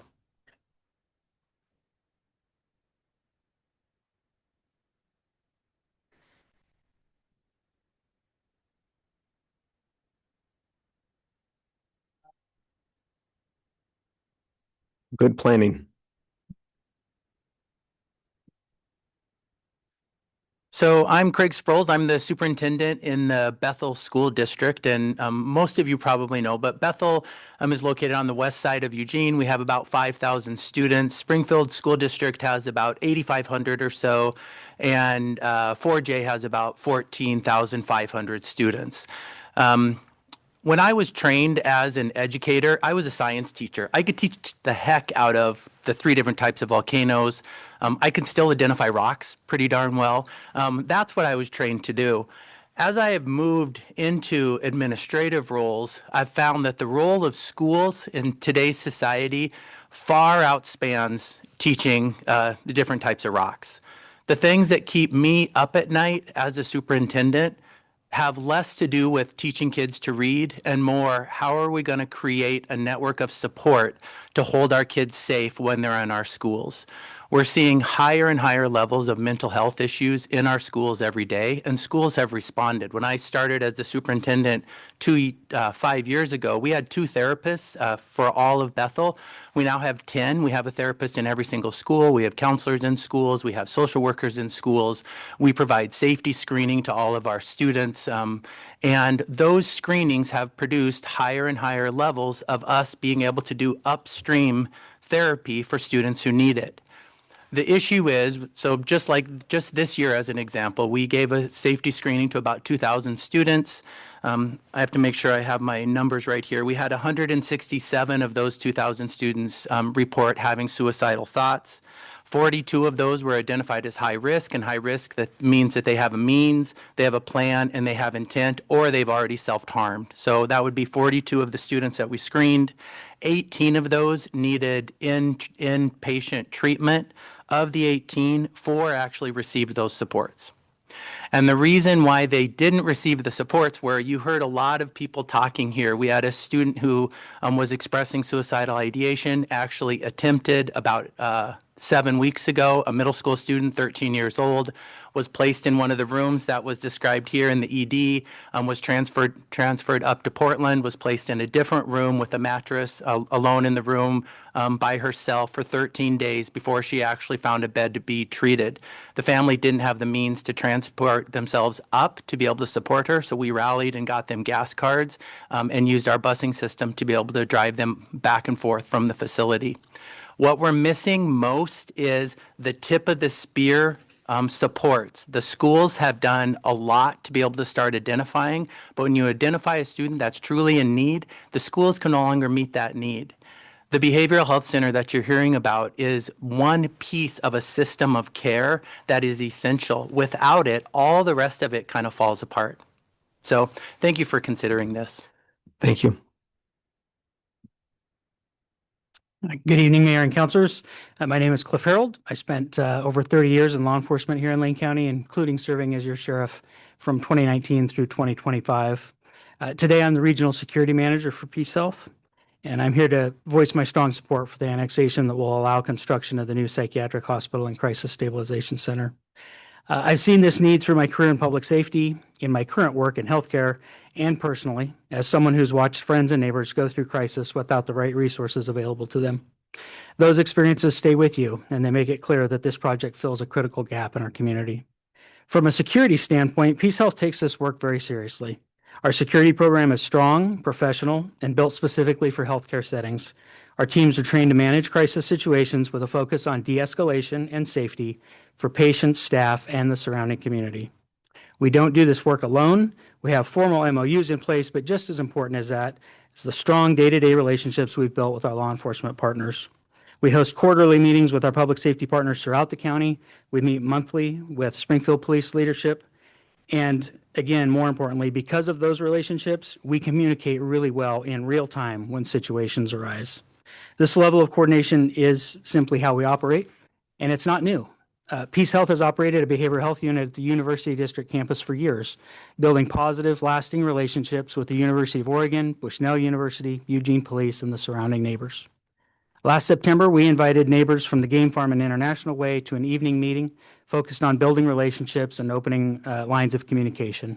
We partnered with Springfield Police leadership, and we had an Oregon State Police representative present as well, an opportunity to listen, share concerns, talk through safety expectations for the neighborhood. We see that as just the beginning. We're committed to continuing that dialogue as this project moves forward. I also want to let you know that since Peace Health acquired the parcel of property in question, our security team has been patrolling it multiple times a day at all hours of the day and night. That's an early demonstration of the kind of consistent presence, and accountability that we're committed to long-term. Over my career, I've seen firsthand the consequences of insufficient behavioral health resources on individuals, families, and our public safety and healthcare systems. This project is a meaningful step towards addressing those gaps that are so critical. I appreciate your consideration. I respectfully ask for your support of the annexation. Thanks. Thank you. The next two cards are Sergeant Winsky and Patty Perlow.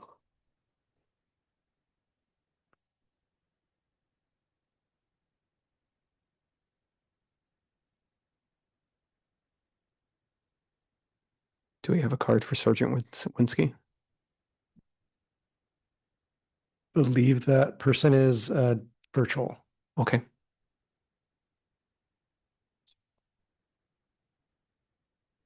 They're going to get him set up, and then we'll take you first.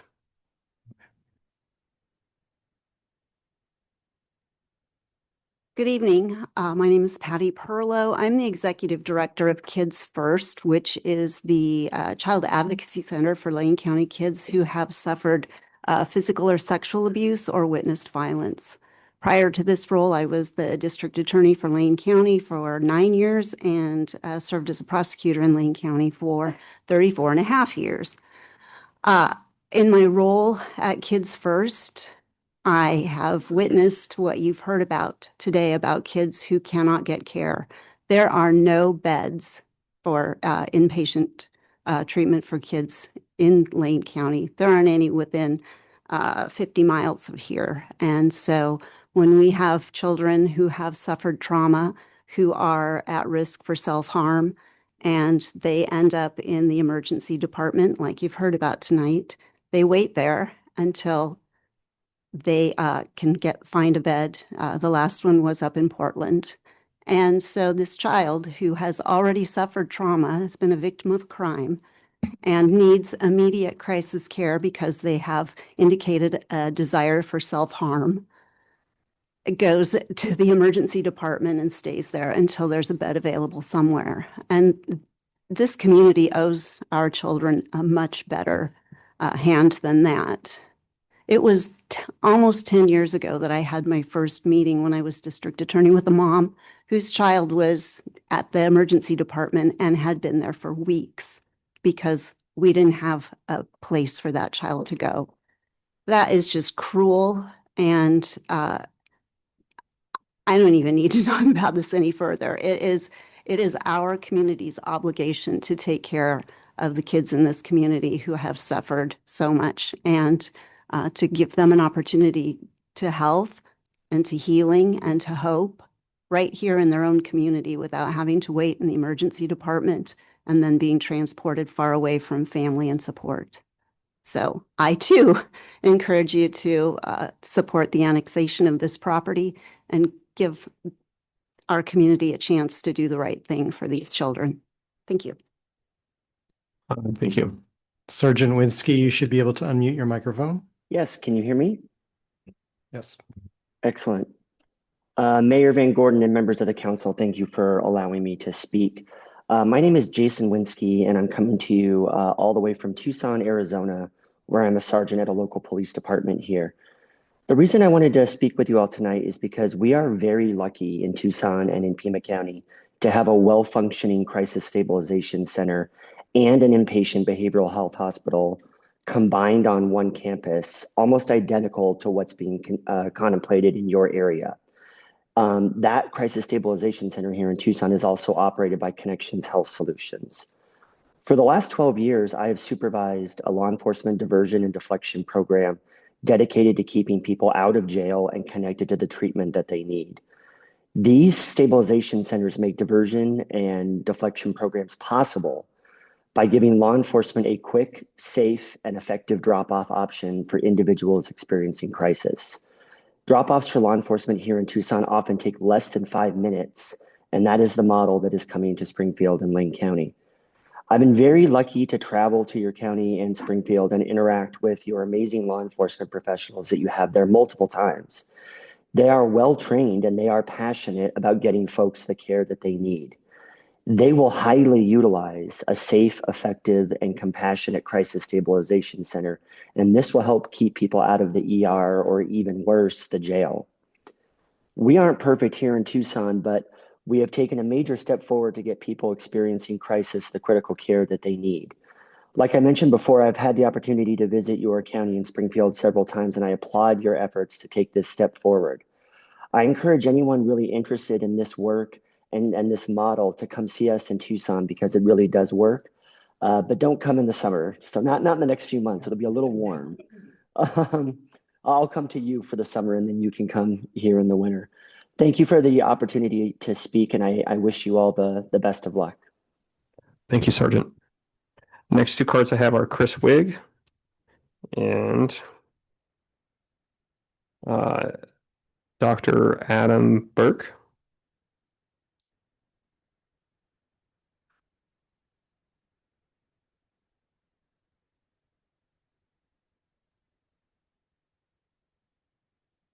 Then you go ahead, Chris Wigg may be online.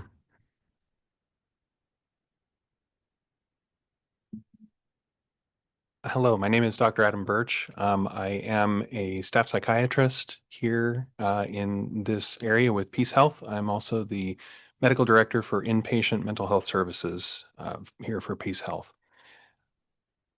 Many people have testified so far, and I think a lot of them have done so a lot more eloquently than I possibly could. But what I want you to think about, please, is how this is going to affect the community and how it may affect your family's lives, your loved ones' lives, your neighbors, the people you go to church with, the people you shop with, the people that work in the businesses here in Springfield and across Lane County. We want to serve those people. Even those who are opposed to this will still be served by this. Everyone needs mental health treatment at some point in their life. I see an astounding mix of people come through, suffering all kinds of things. And what people have been saying about these kids having to be sent to Salem, Portland, etc., that's really just the tip of the iceberg. Because at Peace Health, we're trying as best we can to keep our beds full, to get these patients out of the emergency rooms and into treatment, but often we're full. We need these extra beds because the population's just going to keep increasing around here, and the mental health issues are not going to go away. We need to be able to provide this treatment for our community. I moved my family to this area because it's such a wonderful place. And we want to be able to do what we can, both in my family and now in my professional family, for our community. I appreciate your time and I urge you to vote in favor. Thank you. Thank you. Mayor, I don't see Chris Wigg in the room or online. Okay, well then we will keep going. Kimberly Harrington and then Casey Reed.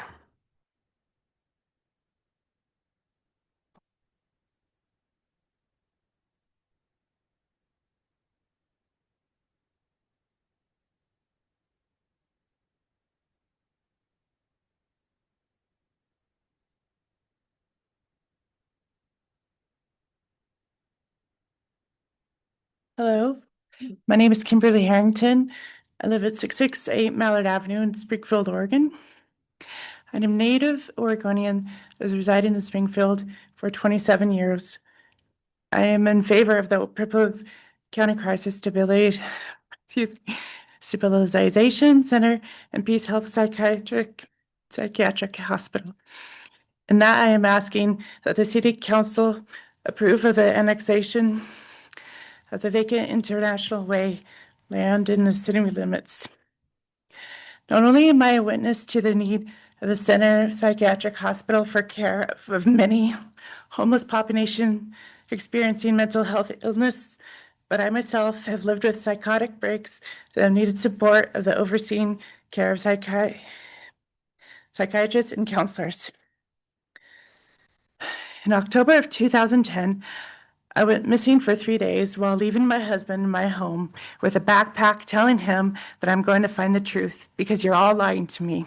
I spent those 3 days walking from Springfield to Glenwood, spent 2 nights in Glenwood, came across a homeless camp, but eventually made it back home to my concerned husband and daughter.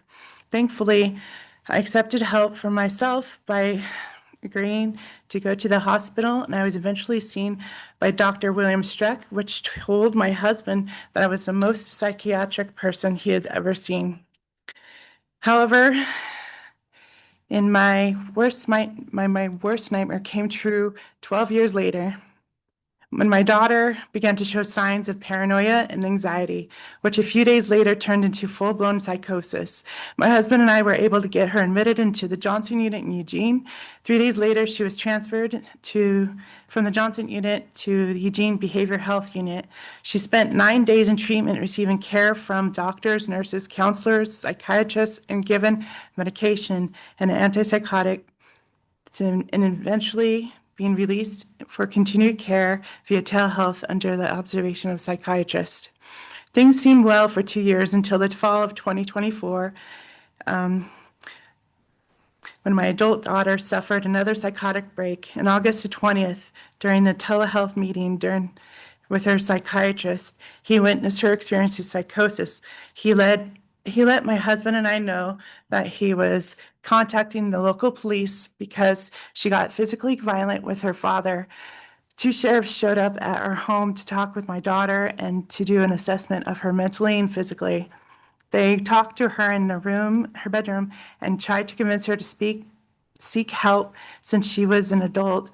Later that night, we called Lane County Mobile Crisis Unit to assess her mental health and physical state. They asked her to please come with them and allow her father and I to take her to Riverbend Hospital for help. She refused. Anyways, thank you. I will look more in my story, but I appreciate your time. Thank you so much. Good evening, everyone. It's looking like we're getting tired. I had to say that. Hi, my name is Dr. Casey Reed. I'm here representing myself. I'm here from Springfield, representing 1430B Streets. I also happen to be a specialist in the behavioral health workforce and trying to prepare all 16 school districts worth of students across this county for potential careers in that field. So I see this as an enormous opportunity to help us address a lot of the needs that everyone has been talking about tonight. One of the things that I haven't heard anyone mention, suicide is the second leading cause of death here in Oregon for our youth. In Lane County, we have a 65% higher rate of suicide than the national average. I also happen to volunteer in my spare time for a major national digital crisis line. And I'm going to tell you right now, we do not have the facilities that we need here in this county to support folks to get the help they need.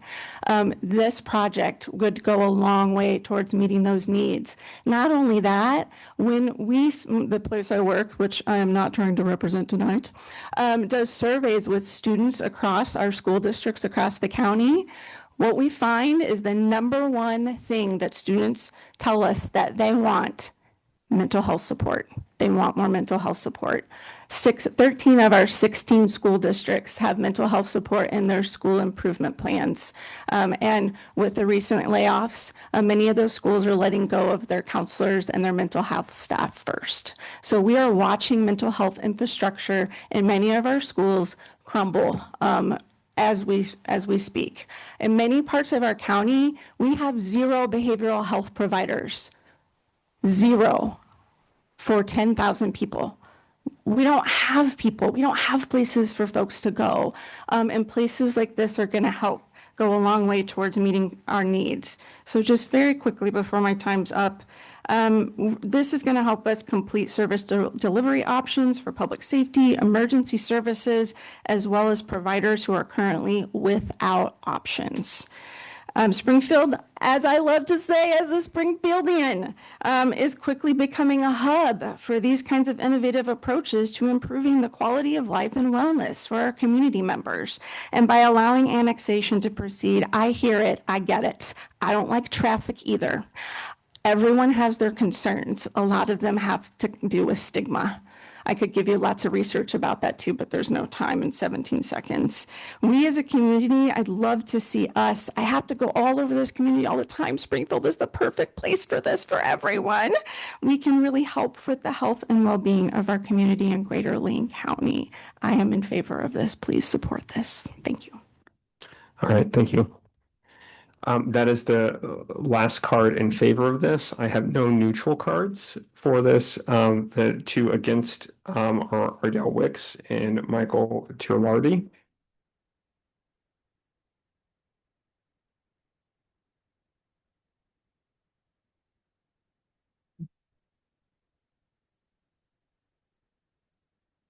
My name is Ardell Wicks, and I'm the Chief Financial Officer for Richardson Sports, located at 500 International Way in Springfield.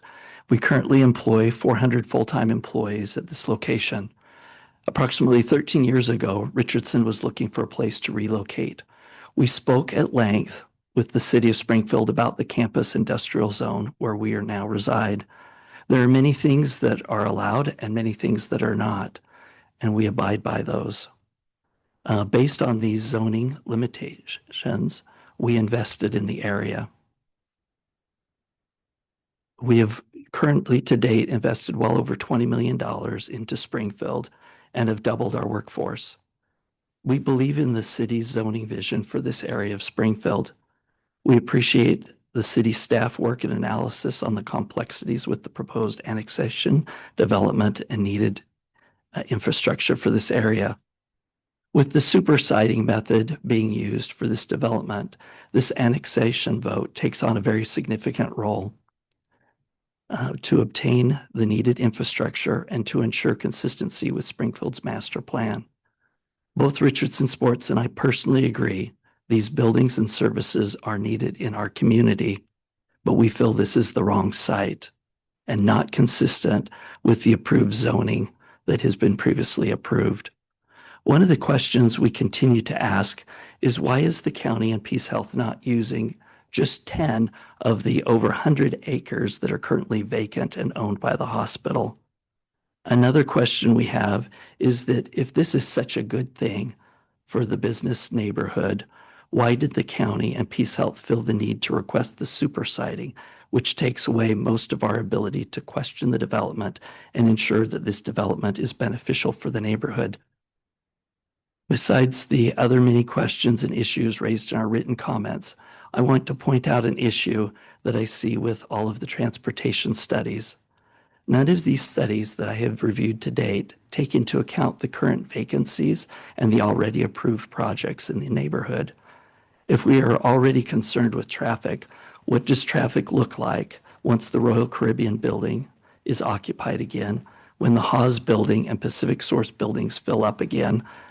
The transportation studies also don't combine the traffic from the new temple or rehabilitation center that are already approved. Combined, all these significantly increase the current baseline traffic in the area, but no studies account for the combined increases in baseline traffic. For these reasons, we ask that you use your authority to vote no on this annexation request. Thank you. All right, thank you. Good evening, Mayor, councilors. My name is Michael Gilardi. I'm Richardson Sports Legal Counsel, and I'm also speaking on behalf of the G Group this evening. There's two levels of issues here. The first level is a threshold legal question as to whether this annexation can proceed at all, given that the proposed use is inconsistent with the city's comprehensive plan and zoning rules. Now, the applicant's arguments are inconsistent on this point. On the one hand, they're saying you can't look at our proposed use because this is just an annexation proceeding. That's essentially what Mr. Reeder said tonight.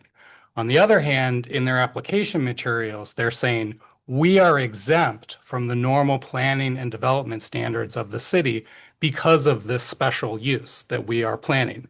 They can't have it both ways. The supersiding bill doesn't apply to annexation, and the city's normal annexation rules require the city to evaluate the planned use, whether it's permitted in the zone, and if so, then whether there are adequate public facilities and services to serve that use. So my primary message to you all is that you retain your normal authority to interpret and apply the city's rules. And you should use that authority to maintain longstanding city policy for the campus industrial zone, policy that the council affirmed just a year ago when we went through the Haas proceeding, that intensive medical uses would not be allowed in this zone. You can keep that same interpretation, and you should, because it's good policy. The zoning rules are there for a reason. And as Mr. Wicks said, Peace Health owns ample undeveloped land just down the road by the hospital that is planned and zoned to accommodate this use. Now, assuming for the sake of argument that you disagree with that, and assuming that it would be lawful for you to adopt the applicant's interpretation, which is very questionable, assuming all of that, then you get to the second level of issues, which is the technical standards for public facilities and services. The staff report does a very good job of explaining why the applicants haven't met those standards. And I will just tick through them quickly in the time that I have left. So first of all, on traffic, we agree with the staff's analysis in the staff report. We respectfully disagree on the solution. It is not enough for the applicants to just fund $300,000 for a study of potential traffic. The city's annexation rules require the needed facilities to actually be developed in a timely manner. Those are those Beltline intersections. Public safety, emergency services, they haven't developed a plan. They need to show a plan for that as part of the criteria. And finally, on the roads, we request a contingent or a continuance because we haven't seen the new evidence. Thank you. All right, thank you. That is the last card I have. Neil, do we have anybody else online? No other hands online for this item. All right. Thank you. The next question is, does the staff have any needed response to anything that they've heard?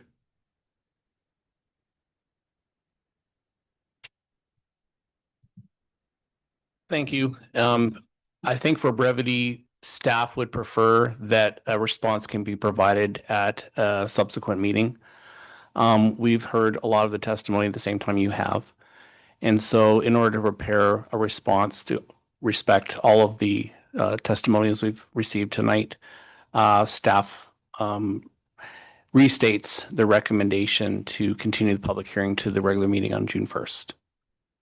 And this would be a great time to ask any procedural questions before the applicant's rebuttal about continuing the hearing, if you want to talk about that now. Does anybody have procedural questions? Okay. I think we're good. I'm imagining after the applicant response, we may have procedural questions about what continuing the hearing means, or we might have feedback on other things we'd want to hear more about. That sounds good. We can come back then. All right, thank you.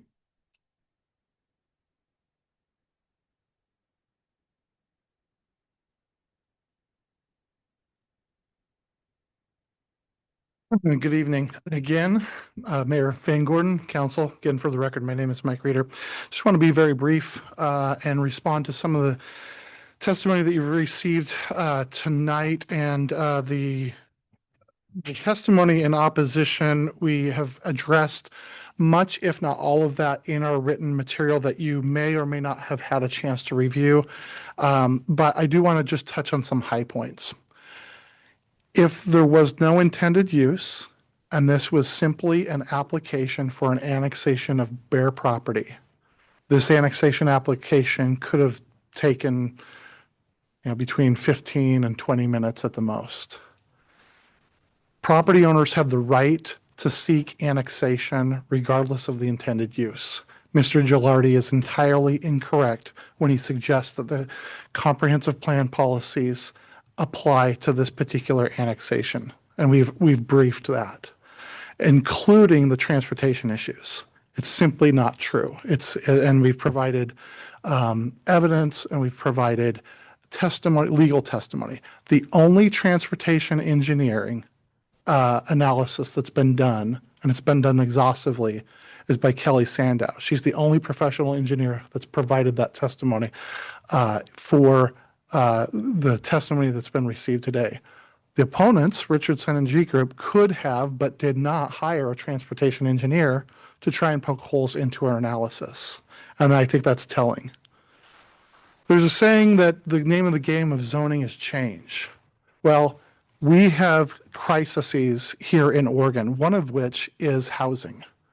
The housing crisis has been attempted to be addressed by the state legislature and has, in a sense, superseded many requirements when it comes to needed housing.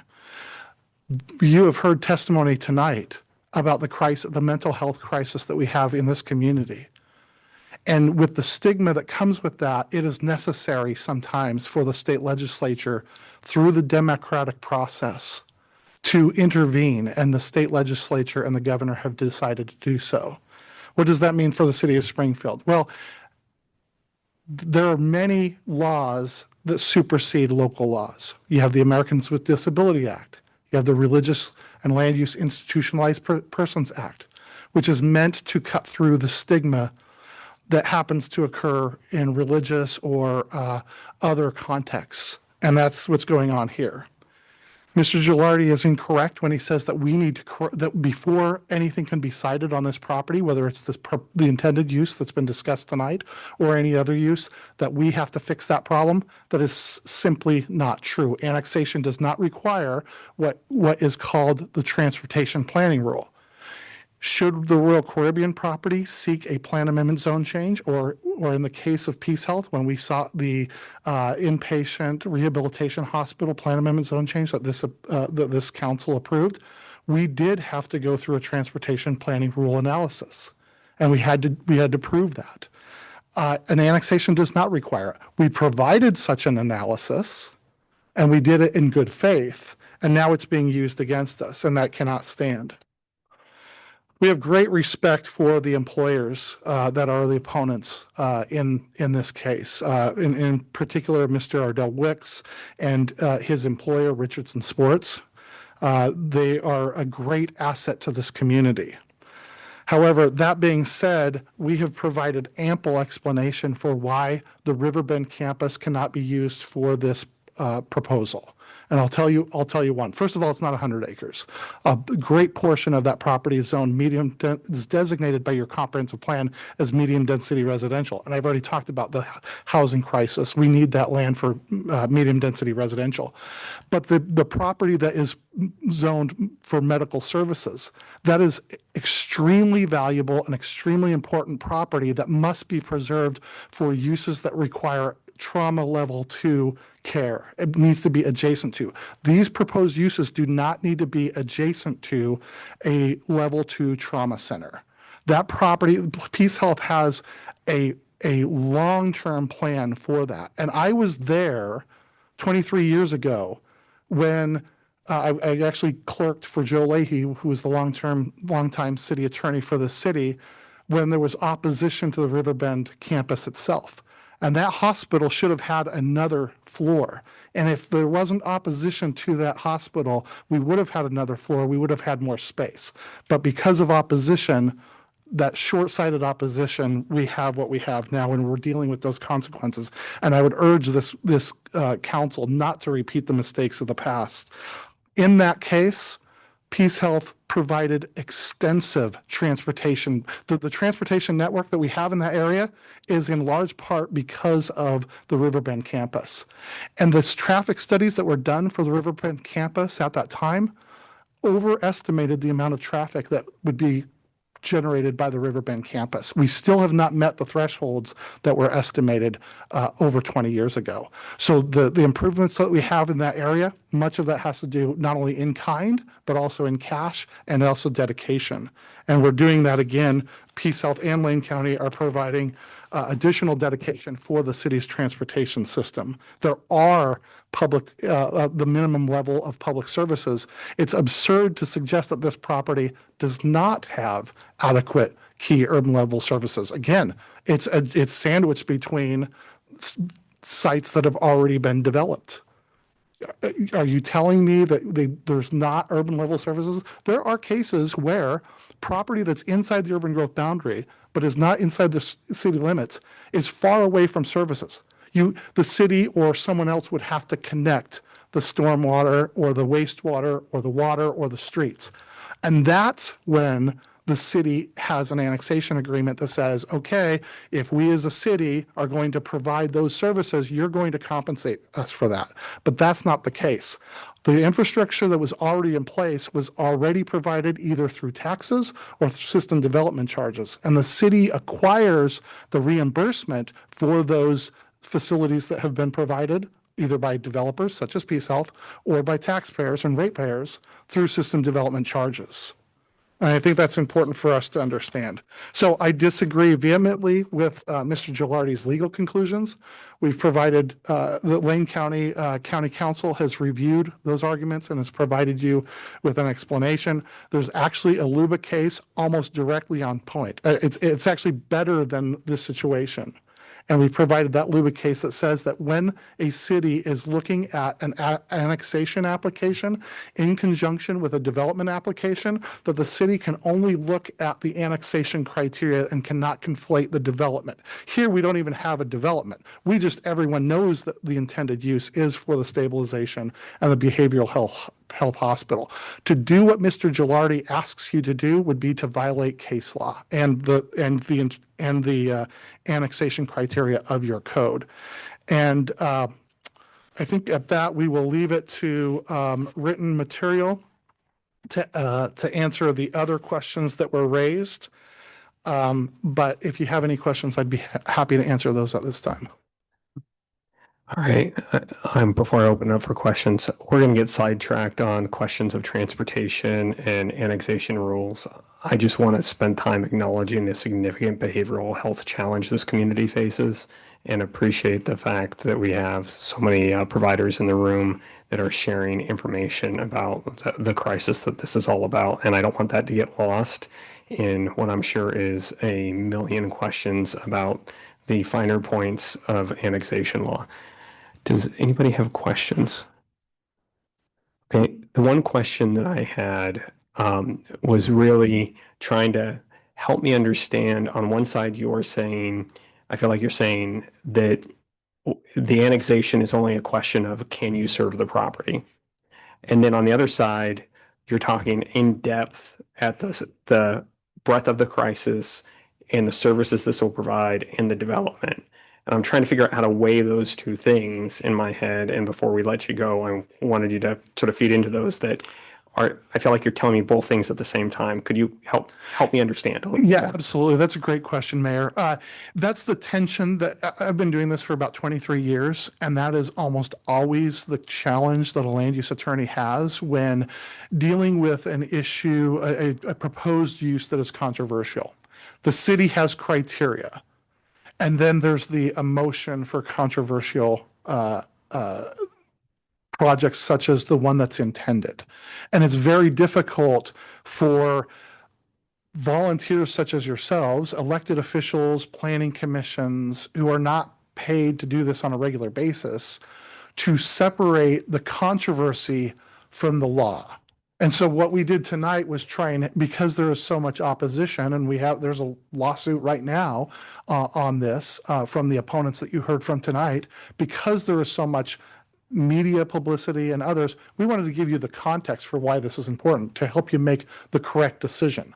But yes, again, if we came before you today and there was no intended use, or the intended use was not controversial, there was no supersiding, there was no opposition, this would be very straightforward. It is actually a no-brainer.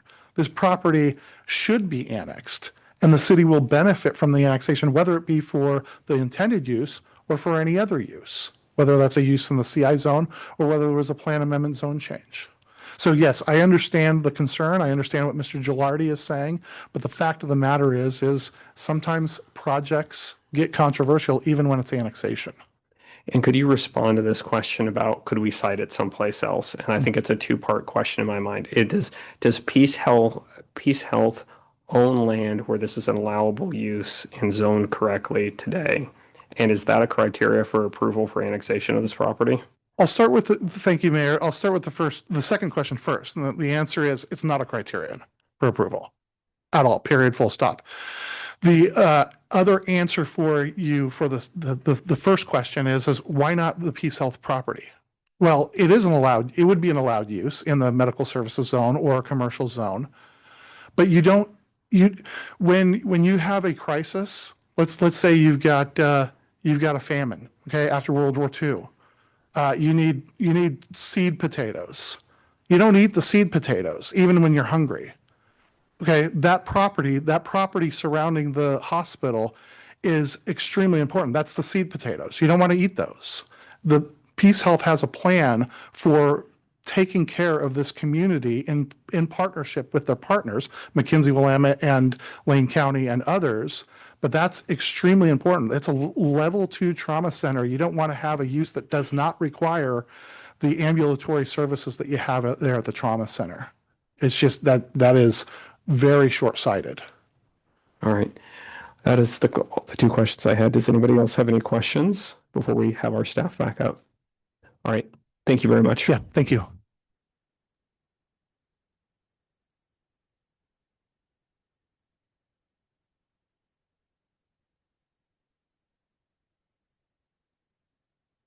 I heard staff back up. So here.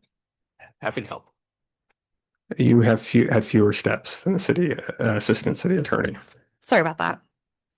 I forgot to bring my binder up last time, so I hope I don't have to open it. Hoping you'll go easy on us with questions. Well, I think I'm open to hearing more. Like, this seems like a lot of new testimony to us, and giving the staff a chance to respond seems appropriate to me. And that's just going to require us to keep the hearing open, to keep the conversation going. Yeah, our recommendation is that you continue the hearing to June 1st, and on June 1st, essentially go through the same process that you went through tonight. You can choose to make rules to limit folks who have already testified, and limit, to sort of response to things that have been brought up, or you can keep it open for any new testimony at that continued hearing. I think that's your discretion. I mean, by limit, I mean time-wise. You can put some time limits on things, and you can ask for. You can also, just request that people not reiterate points they've already made, certainly. But I know Andy and I would like opportunity to review the written comments that were submitted in a flurry in the last minute, and I'm sure that other participants in this process would appreciate that opportunity, and then to provide additional either verbal or written testimony. Councilor Buck. All right. So Christina, my question is for you on this. Can you help me understand how the city approaches situations like this when we have 2 opposing councils? Kind of what feels to me, and I may be misinterpreting this, so apologies to both of you if I am, kind of presenting a different view of the legalities and the requirements. Mr. Reeder's saying, on one hand, this is how he sees it, and Mr. Gilardi's saying something seemingly different. Where is the city's role in helping us as counselors kind of navigate that? Yeah, that's a good question. So I view that my role as a city attorney, and particularly in land use issues, to analyze the legal arguments that have been put forward, and then make a recommendation to council on where I think the law is and where your flexibility is as a council, versus where the law binds you. There was a reference made to a LUBA case. I have not had the time to review that. So I imagine I will get back to you with additional analysis on the state of land use case law. Certainly the recommendations in the staff report were based on legal analysis, but we will take into account the other arguments that have been submitted. Councilor Weber. That was essentially my question too. I've heard the comment no brainer a couple of times tonight, and I don't agree with that sentiment. I think that we are hearing from 2 different attorneys with different views, and it's going to be critical for me to understand what reality is.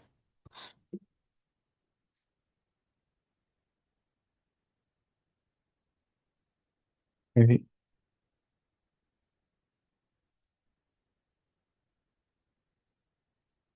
I think the other open questions that I have when we come back to this, and I'll get to the procedural questions. Under I know understanding what the binding conceptual street map is going to become very, very important. I know that there's some conversation about where the road would potentially go, and there seemed like there was late breaking news in this department. Getting feedback about what actually the binding portion of the agreement is and what our flexibility around that is would be really important. The other question that I have is really to get some sort of response about how we think about the strategic traffic issue, right? Because I'm always thinking about that Beltline and Gateway intersection, and I don't know at what point that triggers any number of ongoing issues that we might have, and helping me understand how to weigh those components would be helpful. And then I think lastly, and this may be a multiple part sort of question, is more information about or analysis between the two legal counsels about what the supersiding bill is actually telling us we have to do.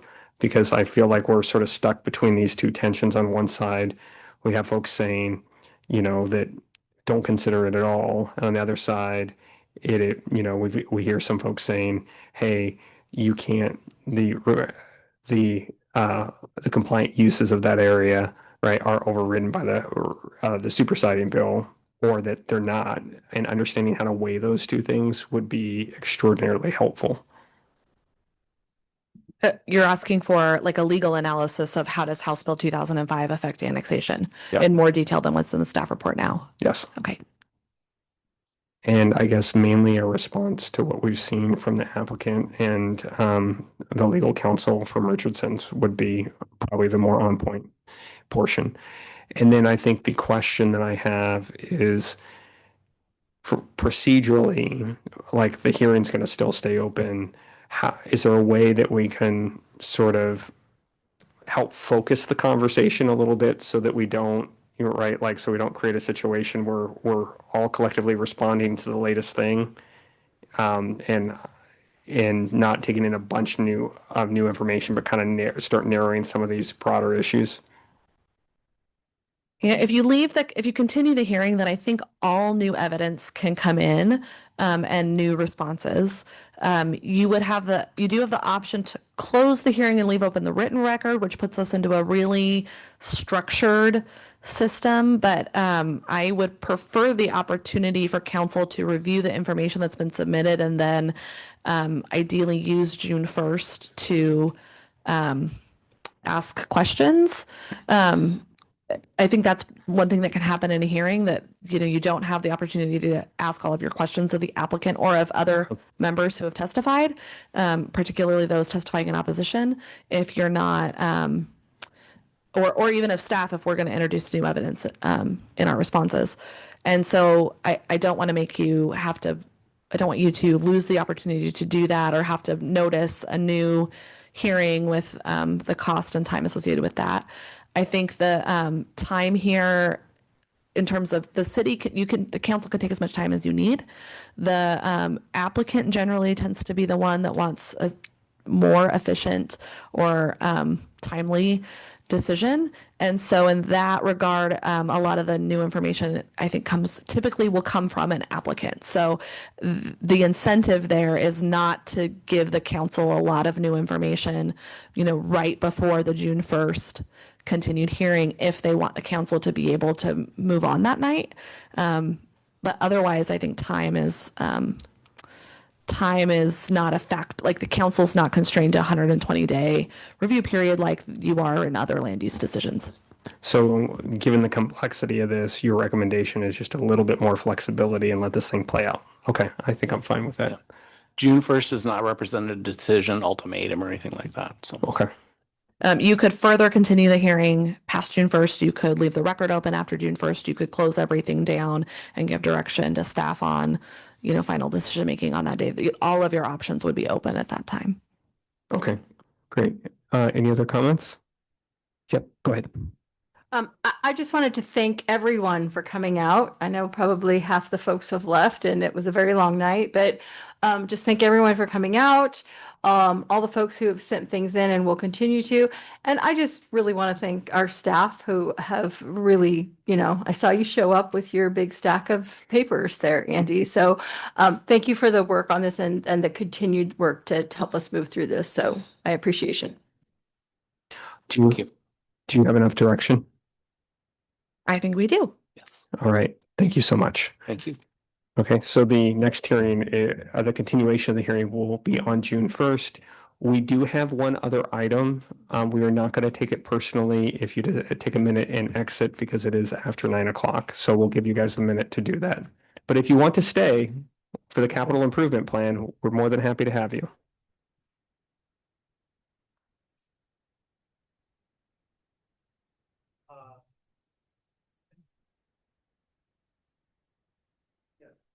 Mayor, can you just announce that hearing will be at 7 p.m.? The next At the regular meeting.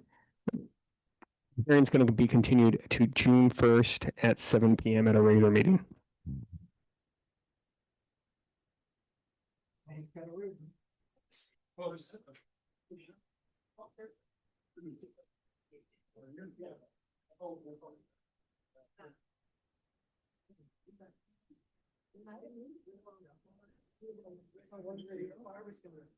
Thank you, guys.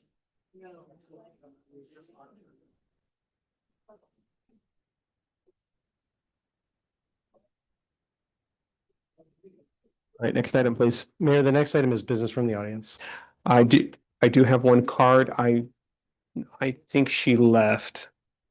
Is Amanda still out there? Can you Oh my God.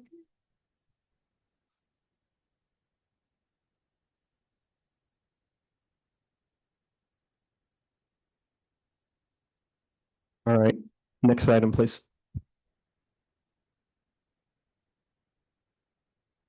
Any business from the city council? I think we're good. Okay.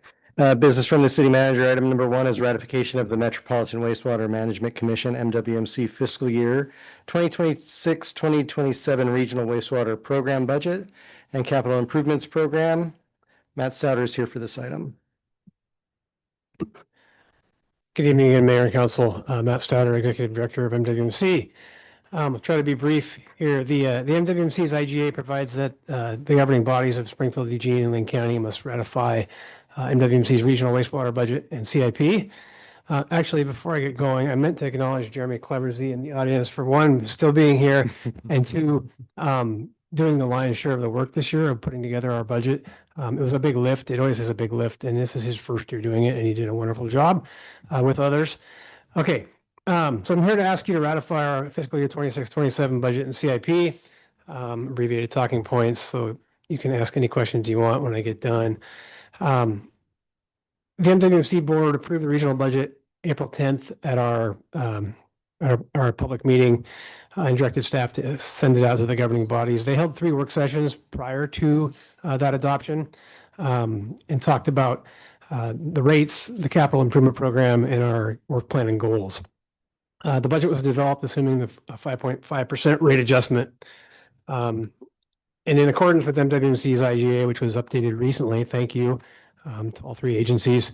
Eugene provides for operations and maintenance with MWMC, and Springfield does the administrative work.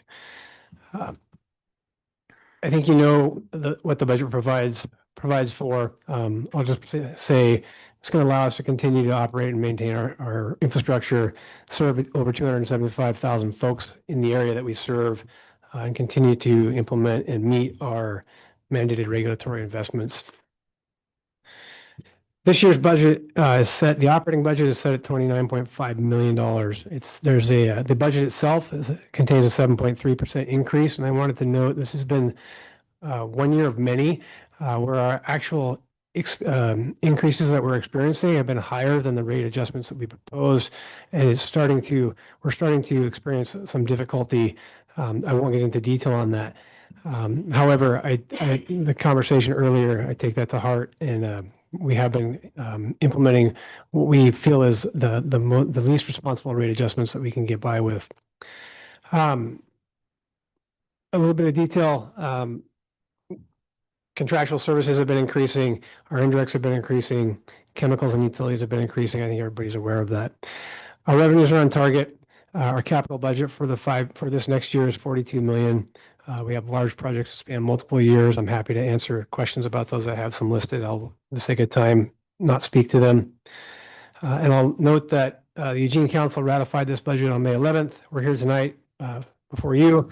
And I am scheduled to be at the county board tomorrow for ratification before finally going back to our board June 12th for adoption. So with that, I'm happy to answer any questions that you might have and request that Springfield Council ratify the fiscal year 26-27 regional wastewater program budget and CIP.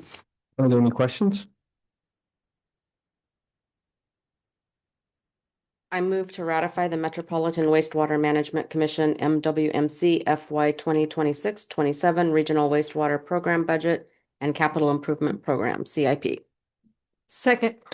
Can you call the vote, please? Yes, Counselor Weber, Yes. Counselor Mo, Yes. Counselor Rodley, Yes. Counselor Quadros, Yes. Counselor Buck, Yes. and Counselor Stout. Yes, thank you. Motion passes, 6 yeses, 0 nos. I did see Amanda come back into the room. Thank you. Do you still want to speak to the council?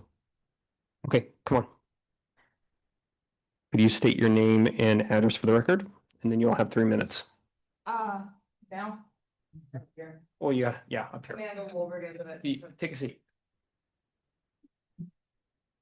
My name's Amanda Wolberg. I live at 275. Sorry, my name's Amanda Wolberg. I live at 275 South Garden Way in Eugene, Oregon.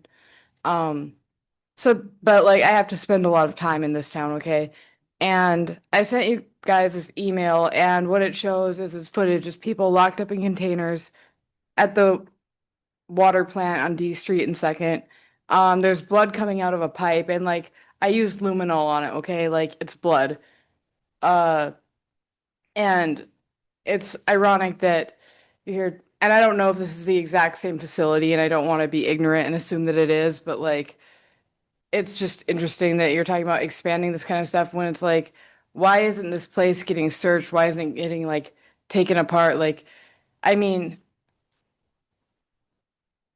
I know there's like, sometimes you just end up in a situation where you're in too deep and stuff like that, but like the fact that nobody's speaking about this stuff, and I have a whole government trying to suppress the truth that I'm telling, but I have video evidence of this, and I'm happy to share it with anyone that wants to see it. But like at this point, it's like, do you want to just like publicly like co-sign like child trafficking? Like maybe kids wouldn't be needing to go into mental hospitals if they felt safe here. And it's unfortunate that they left because I don't know if anyone here has ever been in Riverbend as a woman who's struggling with mental health issues or addiction or just like homelessness, but I've talked to women that have been there under those circumstances, and they've reported getting raped. I don't want those people locking my kids up. That's all I have to say. Thank you. Next item. Any other business from the city manager? No further business, thank you. Any business from the city attorney? No, thank you. All right, thank you, everybody. We are adjourned.